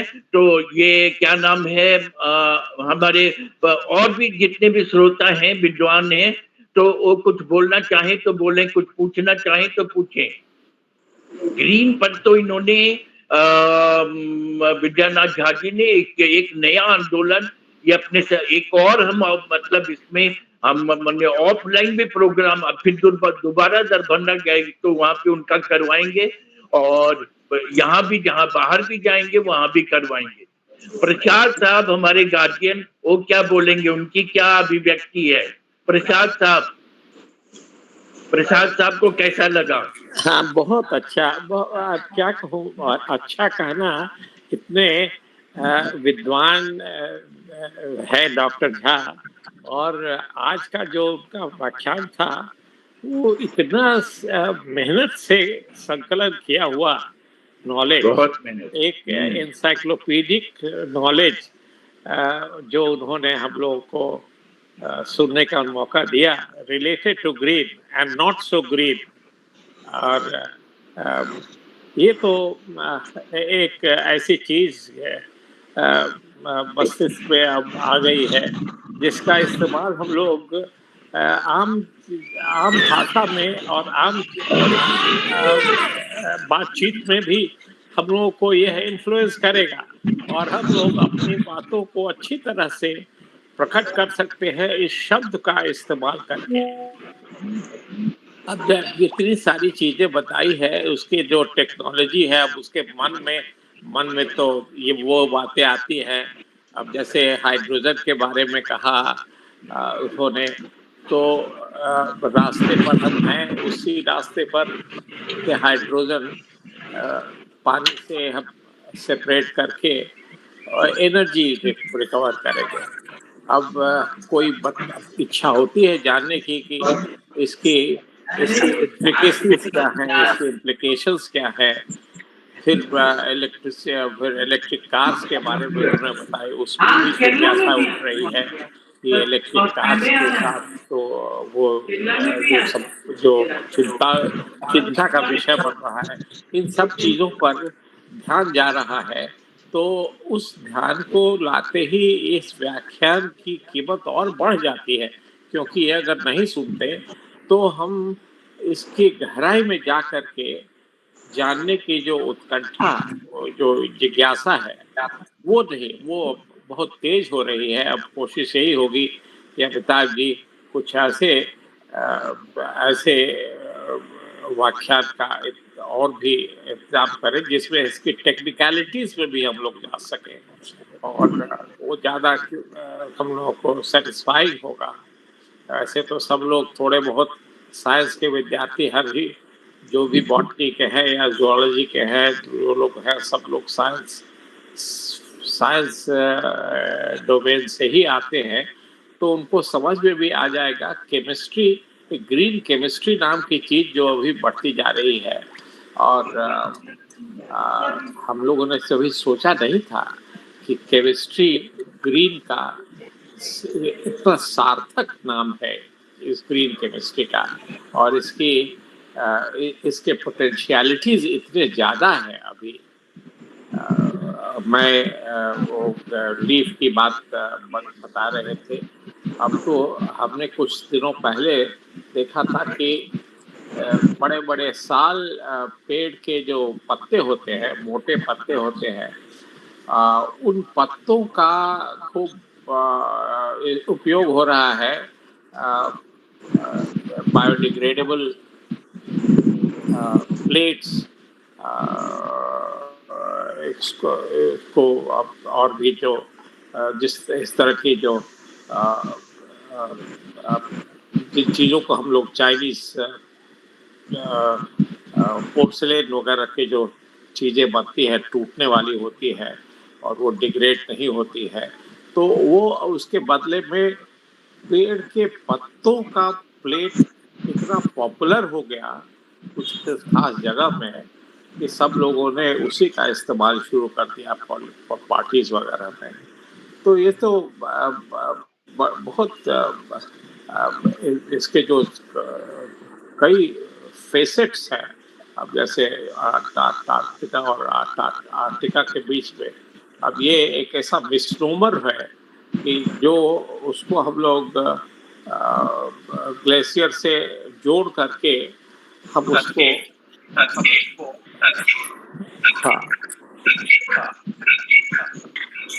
ग्लेशियर के मेल्टिंग से जोड़ करके हम देखते हैं, तो उसको भी हम ग्रीन आर्कटिक और ग्रीन अंटार्कटिक कहने का जो रेलेवेंस है वो कुछ ठीक से समझ में नहीं आया। तो लेकिन खैर कोई बात नहीं है, छोटी छोटी बातें ऐसी बहुत सारी होंगी। विद्यानाथ जी को बड़े हृदय से और बड़ी श्रद्धा से उनकी बातों को हम लोगों ने सुनकर जो ज्ञान हासिल किया उसके लिए बहुत आभारी हूँ, और हम सब लोग उनके आभारी हैं। ऐसा व्याख्यान वर्षों से सुनने को नहीं मिला था जो आज मिला, और ये बड़ा अच्छा उन्होंने ग्रीन कवर और ग्रीन फॉरेस्ट के बारे में भी हम लोग की जो समझ थी उमाशंकर सिंह के रास्ते हम लोग सुन रहे थे, उसमें भी कुछ नयापन आया कि उसको हम लोग जो नए वृक्षारोपण कर रहे हैं उसको हम लोग को फॉरेस्ट्री से और फॉरेस्टेशन का नाम नहीं देना चाहिए। मेरा ख्याल है कि विद्यानाथ जी से सहमत हो गए कि हम लोग प्रकृति के बनाए हुए फॉरेस्ट और अपने बनाए हुए फॉरेस्ट कवर को एक ही नाम से बुलाते हैं। ऐसा हम समझते हैं कि प्रकृति के बनाए हुए फॉरेस्ट के साथ न्याय नहीं होगा। बस इन्हीं शब्दों के साथ मैं फिर से धन्यवाद देता हूँ, बड़ा आभार प्रकट करता हूँ। बहुत अच्छा, बहुत अच्छा। कितनी भी बड़ाई की जाए बहुत कम है। तो संजय जी बोलना चाहेंगे? बैद्यनाथ झा जी बोलना चाहेंगे कुछ? डॉक्टर जय नारायण, डॉक्टर AP यादव, कोई बोलना चाहेंगे? नहीं तो फिर हम अपने चंद्रेश्वर खान साहब की अमृतवाणी सुनेंगे। और जैसा हमारे प्रसाद साहब ने कहा, उमा शंकर जी का नाम लिया, अगले इतवार के लिए फॉरेस्ट ऑफिसर जो एकदम सटीक डाटा के साथ बोलते हैं वो राजी हो गए हैं। उमा शंकर जी जो एक फॉरेस्ट विषय पर बहुत अच्छा व्याख्यान देंगे और हमारा कोई भी प्रोग्राम एक इंच भी इंफीरियर नहीं होता है। तो कल का प्रोग्राम भी जो मतलब दिलीप जी जो बोल गए, साकेत जी जो बोल गए और ये जो राम मोहन जी जो बोल गए, जो नहीं सुना वो मिस किया। रिकॉर्डिंग तो आ गया है, तो उसमें कुछ कुछ बातें की जो उचित अनुचित की बात आ रही थी। तो लेकिन ठीक है, लेकिन इतना सुंदर मतलब चीज फार के बारे में कल बताया, कल का भी बहुत अच्छा रहा और आज का तो एकदम इनोवेटिव प्रोग्राम रहा। तो चंद्रेश्वर खान साहब का अमृतवाणी इतना भी इसमें बोला जाए, विद्यानाथ झा जी आपकी बढ़ाई कम माने वो कम ही रहेगी, क्योंकि हम लोग के पास वर्ड नहीं है। इतने बड़े विद्वान को भगवान अच्छा स्थान दे और ये हमारा सौभाग्य है कि हमारे थ्रू भी आप हमको भगवान शक्ति दे, हम आप लोगों को आगे बढ़ाएंगे। तो जितनी शक्ति होगी हम लगा देंगे, जितना आगे बढ़ाएंगे। अभी तो एक आपको असाइनमेंट मिला, अभी बहुत सारे असाइनमेंट मैं अपने पर्सनली दिलाऊंगा। तो चंद्रेश्वर खान साहब का अमृतवाणी। बहुत बहुत धन्यवाद। कुछ जो माइक हैं ऑन उसको ऑफ कर लिए जाए। हाँ, ऑफ कर लिए जाए माइक। जहाँ जहाँ बहुत बहुत धन्यवाद।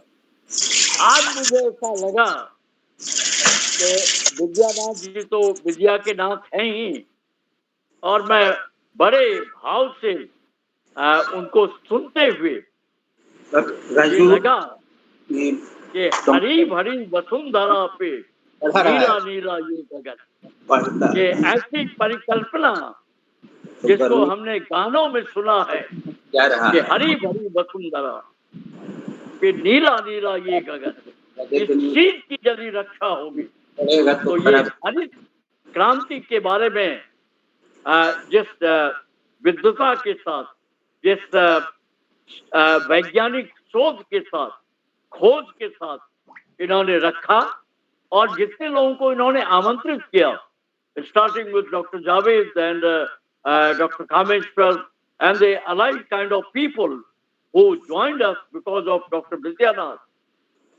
He has got the connection with these kind of people.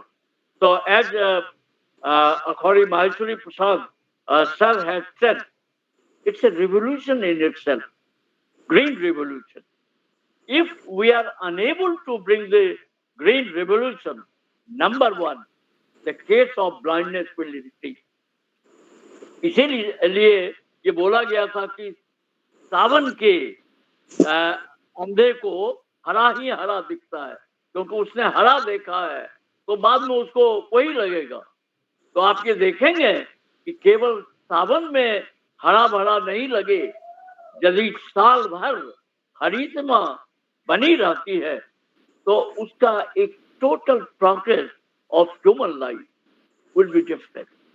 कि बहुत सारी चीजों को जो हमने खो दिया है इस हरित क्रांति में, पहले अन्न के लिए था हरित क्रांति, अब तो ये जीवन के लिए हो गया है।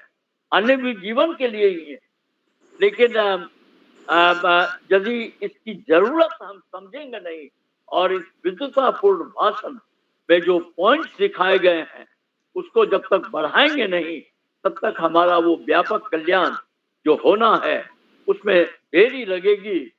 तो डॉक्टर विजयानाथ झा और आपके शिष्य डॉक्टर चंद्रभूषण, वो अभी यहाँ चंद्रभूषण हैं, डॉक्टर चंद्रभूषण आपको बहुत बहुत धन्यवाद और आशीर्वाद कि आप एक ऐसे इनेबल्ड टीचर के साथ में हैं, पिक्चर के साथ में हैं, जो आपको बहुत कुछ दे सकते हैं। इनका सानिध्य अपने आप में आपके भविष्य के लिए, हम सबों के भविष्य के लिए प्रबलता की राह देख रहा है। और राह शब्द का मैंने जानबूझ करके इस्तेमाल किया। राह जो आप ये देखिएगा कि कई दफा राह जब हम चलते हैं और उसको यदि हम उलट दें वो हरा हो जाए, वो हरा हो जाए कि राह उल्टे और हम हरी राह पर चलें तो हमारे जीवन का राह प्रबल हो जाएगा।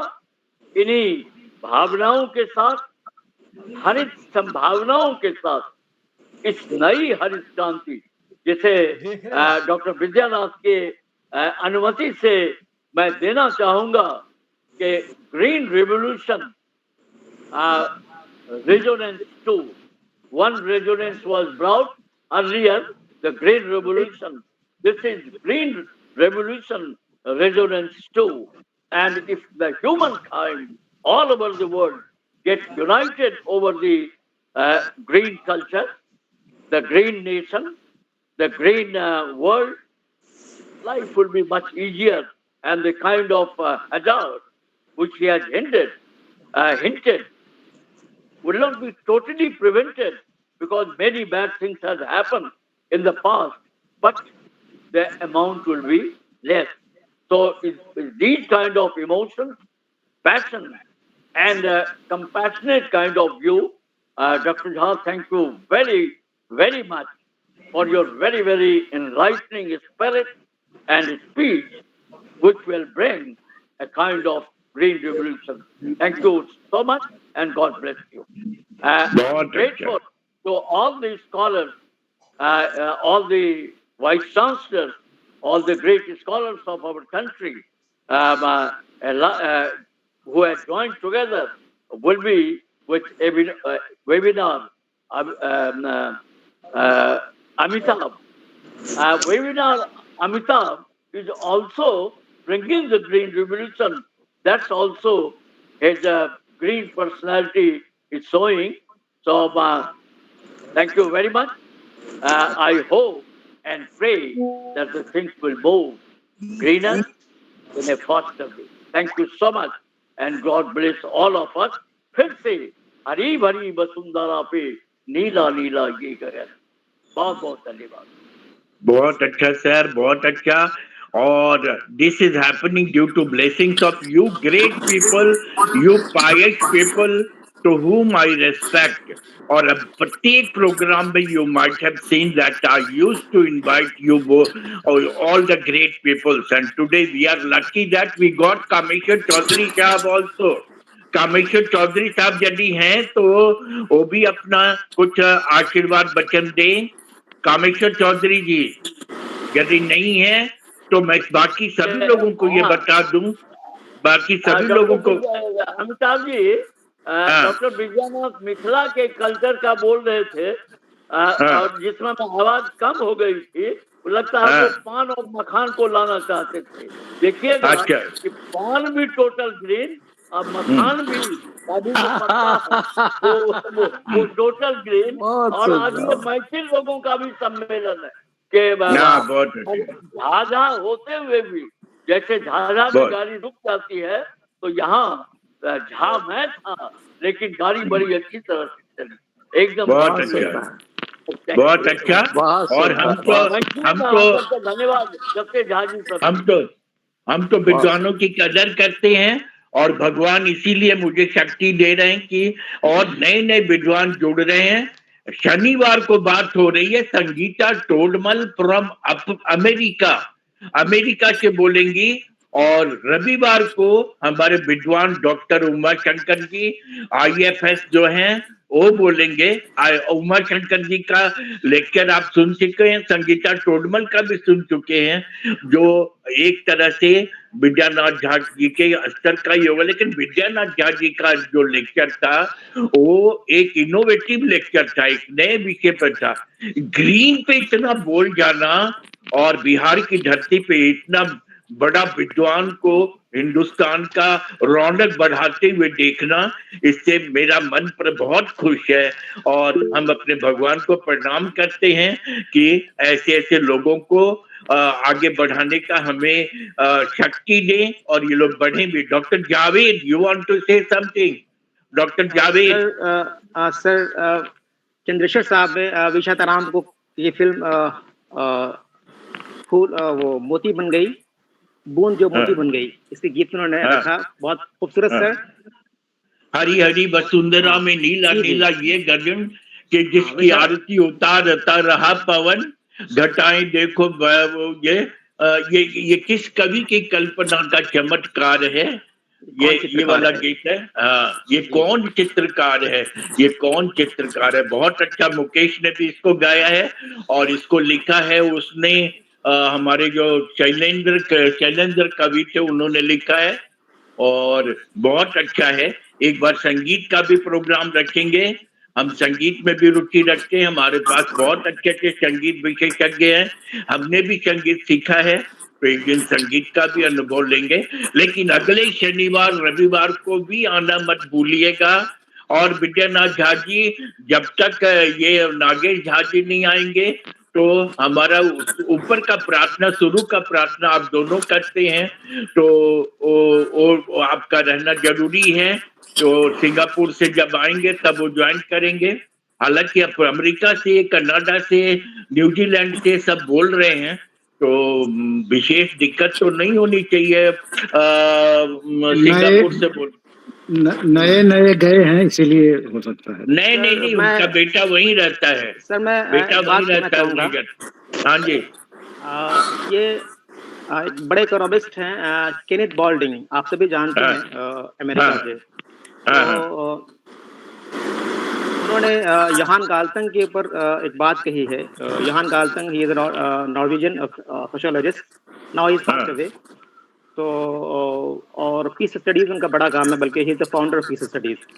तो उन्होंने ये कहा है गाल्टंग के बारे में कि मतलब अपनी जिंदगी में, यानी एक जिंदगी में एक आदमी इतना काम कैसे कर सकता है, इसकी उन्होंने बड़ी हैरानगी जताई है। तो गाल्टंग से तो मेरी मुलाकात नहीं हुई, हालांकि उनका मैसेज आया था हमारी ऑर्गेनाइजेशन में जब उन्होंने की थी। तो लेकिन मैंने सर अपनी ज़िंदगी में सर को देखा है मैंने काम करते हुए, और कई बार मैंने अपने वाइफ से भी जिक्र किया इसका, और घर में भी जिक्र किया है कि सर इस उम्र में भी इतना काम करते हैं और वो बेलौस होकर करते हैं, यानी उसमें कोई लक्ष्य नहीं होता, और वो ज्ञान के लिए, लोगों के लिए, मानवता के लिए। और मैं सर के साथ चला भी हूँ, मैं यात्राएं मैंने की हैं, छोटी छोटी यात्राएं अपने स्थानीय इलाकों में। तो वहीं मैंने देखा है कि सर जो है, ऐसा लगता है कि जो पूरी कायनात है, यानी जितनी ग्रीनरी है आसपास, वो सब के सब सर को जान रही है, सर उनको जान रहे हैं। तो बीच बीच में रुक करके भी सर ने एक शोध मन जो होता है, रिसर्चर जो का एक तबीयत होती है, तो वो हर जगह रुक करके चीज़ों को देखना, उसको तस्वीर लेनी, उसके बारे में जानना, मुझे बताना। हालांकि मैं फिलॉसफी का स्टूडेंट हूँ, लेकिन मैं बहुत चीज़ समझता भी नहीं हूँ, लेकिन सर की बात रखने के लिए और सीखने के लिए मैंने कहा है। तो मैं ये कहना चाहूँगा सर कि ये जो लेक्चर सर आज रखा सर ने, इससे पहले भी, तो मुझे हैरानगी इसलिए नहीं होती कि सर को मैंने बहुत करीब से देखा है, और मैं जानता हूँ कि वो सर बीमार है तो भी और नहीं है तो भी हमेशा जो वो हर वक्त काम में लगे रहते हैं। तो हम भी बहुत सीखते हैं सर से और मैं आज बहुत खुश हूँ सर इस लेक्चर को सुन करके। Thank you sir. बहुत बहुत अच्छा, बहुत अच्छा। और ये विनय शुक्ला जी से रिक्वेस्ट होगा कि आज का भी यादगार रिकॉर्डिंग रखिएगा और आप तो 1 घंटा बाद रिकॉर्डिंग भेज देंगे, जिन लोगों ने नहीं सुना वो लोग सुन लेंगे। और आपको फिर से बता दें कि शनिवार को अमेरिका से बोलेंगी और रविवार को फॉरेस्ट पर एक्सपर्ट उमा शंकर सिंह जी बोलेंगे। आप सभी जरूर आइएगा। सभी बुजुर्गों को मेरा चरण स्पर्श, सभी को मेरा प्रणाम प्रणाम प्रणाम। हम मिलेंगे, भगवान हम लोग को मिलाते रहें। और आप हमारे वेबिनार में जुड़ने के लिए अपना मोबाइल नंबर जरूर भेज दीजिएगा। फिर से मैं लास्ट में नंबर जो बता देता हूँ 7905887 देखिए भूल गए तो हमने अपना नंबर लिख दिया इसमें 7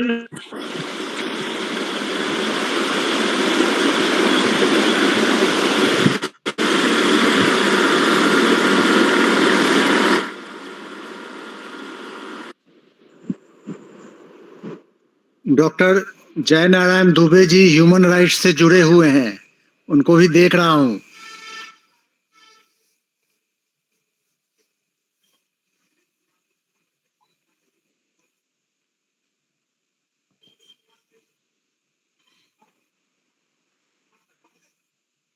डॉक्टर जय नारायण दुबे जी जुड़े हुए हैं, ह्यूमन राइट्स से जुड़े हुए हैं, बहुत काम करते हैं, वो भी हैं यहाँ। जय नारायण दुबे जी। जी जय नारायण दुबे जी बोलना चाहें, कुछ बोलिए। हाँ, उनसे उनका विचार लिया जाए। जय नारायण दुबे जी, आप कुछ बोलना चाहेंगे? जी सर जी, सभी विद्वान, हमारे युवा पीढ़ी के शुभचिंतक, सभी हमारे विद्वान अभिभावक, सभी को विशेष प्रणाम नमस्कार। और हमारे जो डॉक्टर विद्यानंद झा जी हैं, डॉक्टर सदानंद चौधरी जी हैं, जिनके सानिध्य में मैंने दरभंगा में वर्षों तक इनके छत्र छाया में इन तमाम चीजों को अनुभूति किया, जिसे हम लोग ग्रीन के बारे में हम लोग चर्चा कर रहे हैं या ह्यूमन राइट्स के बारे में भिन्न भिन्न कॉलेजों में, विद्यालयों में, यहाँ तक कि मानवाधिकार के क्षेत्र में सर को याद होगा कि एक पहला दरभंगा में हम लोग ह्यूमन राइट्स कमेटी का गठन किए थे बार एसोसिएशन में, जिसमें डॉक्टर प्रमंडलीय आयुक्त डॉक्टर केपी रमैया जी थे, राम सुबोध सिंह जी डिस्ट्रिक्ट जज थे। तो उन्होंने मिलकर एक बृहद रूप से, जिसमें 50 एडवोकेट और शहर के सारे विद्वान, डॉक्टर, शिक्षाविद मिलकर एक कमेटी बनाए थे, जिसमें कि हम लोग एक हर एक रविवार को कोर्ट लगाते, ह्यूमन राइट कोर्ट कर ये मतलब गैर सरकारी था, लेकिन उसमें डिस्ट्रिक्ट जज साहब भी आते थे। जो कोर्ट में जो केस पारिवारिक जो मामले हैं नहीं सुलझता था, तो हम लोग याद है कि उसका समाधान करते थे। और इतने अधिक मात्रा में एप्लीकेशन लोगों को आया, बिना एक पैसा किसी के खर्चा के, भागलपुर, छपरा, कहाँ से लोग आकर हम लोगों के समस्याओं का निदान किए थे दरभंगा में।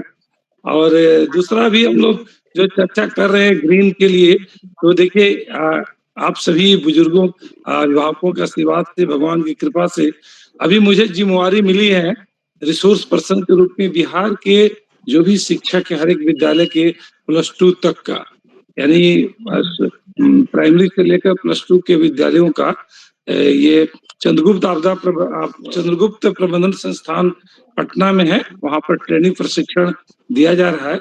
उसमें मुझे जलवायु विषय, अन्य विषय है, लेकिन खासतौर से जलवायु परिवर्तन का मुख्य विषय के रूप में रिसोर्स पर्सन के रूप में बिहार सरकार ने आपदा प्रबंधन ने नामित किया है। और मैं तमाम शिक्षकों को अभी भागलपुर, पूर्णिया, मधेपुरा और बांका, ये जिले के लगभग 400 लोगों का, अभी तक 2000 शिक्षकों को हम लोग इस संबंध में ग्रीन रेगुलेशन है, इन्वायरमेंट है, हम लोग ट्रेंड कर चुके हैं। जिसमें एक विषय है मुख्यमंत्री विद्यालय सुरक्षा कार्यक्रम। सेफ सैटरडे के नाम से एक कार्यक्रम चल रहा है, जिसमें बच्चों की, हमारे बच्चे, उनके अधिकार, उनका जो वातावरण है, उनकी सेफ्टी है, जब घर से विद्यालय आते हैं और विद्यालय से घर जाते हैं और विद्यालय में रहते हैं, हर एक तरह से उनका हम लोग संरक्षण सुरक्षा दे सके और सुरक्षित माहौल में वो अध्ययन कर सके। इसके लिए मुख्यमंत्री विद्यालय सुरक्षा कार्यक्रम का संचालन किया जा रहा है। इसके हम लोग बिहार के रिसोर्स पर्सन भी है। और दूसरा eco club for mission life, ये भारत सरकार का एक महत्वाकांक्षी योजना है जो विद्यालयों में चल रही है। उसका भी मैं यहाँ पर पटना जिले के मुख्य रूप से कोऑर्डिनेटर हूँ और नोडल शिक्षक भी हूँ। और इस तमाम चीजों को जो हम लोग दरभंगा से सर के सानिध्य में लेकर आए थे, उसको एक कह चुकी मैं मानता हूँ कि जो भी वुमेन राइट्स क्या है, इतने हम लोग अभी हमारे विद्वान लोग बैठे हुए हम लोग चर्चा कर रहे हैं, इसी का प्रोटेक्शन तो ह्यूमन राइट्स है। अगर ये सारे सुरक्षित हैं तो मानव का अधिकार सुरक्षित है। और इसी के लिए जो कार्यक्रम चल रहा है, मैं सभी के प्रति खासतौर से जो विद्वान हमारे जुड़े हुए हैं आभार व्यक्त करता हूँ कि आज के दिन या आगे भी हम ऐसे कार्यक्रम में जुड़कर इस धरती को, इस मानव को, उनके जीवनों की रक्षा करने के लिए अपनी थोड़ी सी भूमिका अदा करने का मौका मिलता है। इसी के साथ मैं सभी का पुनः आभार व्यक्त करता हूँ। सभी को मैं चाहूंगा कि अगले वीक के बाद वाले वीक में रविवार या शनिवार का समय आप जरूर दीजिए। और एक नया सब्जेक्ट है, आपको पता होगा कि मैं विपार्ड से डिप्टी डायरेक्टर के पद से रिटायर किया हूँ और अपना चंद्रगुप्त में वहां जहां आप जा रहे हैं वहां पर भी मैंने ट्रेनिंग दिया है। तो अच्छा रहेगा आप हमारे ग्रुप में जुड़ जाइए। फिर से बता दूं 790-359-5877 790-359-5877 इसमें आप लोग अपना मोबाइल भेज दीजिएगा, सबको लिंकेज भेज दूंगा और आज की रिकॉर्डिंग भी सबको भेज दूंगा, है ना। तो आप लोग सब जुड़ जाइए। नंबर 790-359-5877 790-359-5877 आप लोग जुड़ जाइएगा। और मतलब ज्ञान का सोना बरस रहा है हमारे ग्रुप में और उस ज्ञान का सोना लेकर के अच्छा आमदनी भी लोगों को होने लगी है। कितने डॉक्टर भट्ट तो एकदम हमारे गदगद रहते हैं, उनका इतना प्रचार हुआ। डॉक्टर कुशवाहा वहां अजमेर से, डॉक्टर भट्ट मेरठ से, सबका नाम खूब हो रहा है, सबकी दवाई खूब फेमस हो रही है। और विद्यानाथ झा भी खूब, उनको भी अभी नया 2 असाइनमेंट मिल गया, उनके स्टूडेंट को भी मिल गया। तो भगवान का आशीर्वाद है, ये लेते रहिए। और अगले प्रोग्राम के पहले हमको कल परसों में ही अपना दे दीजिए।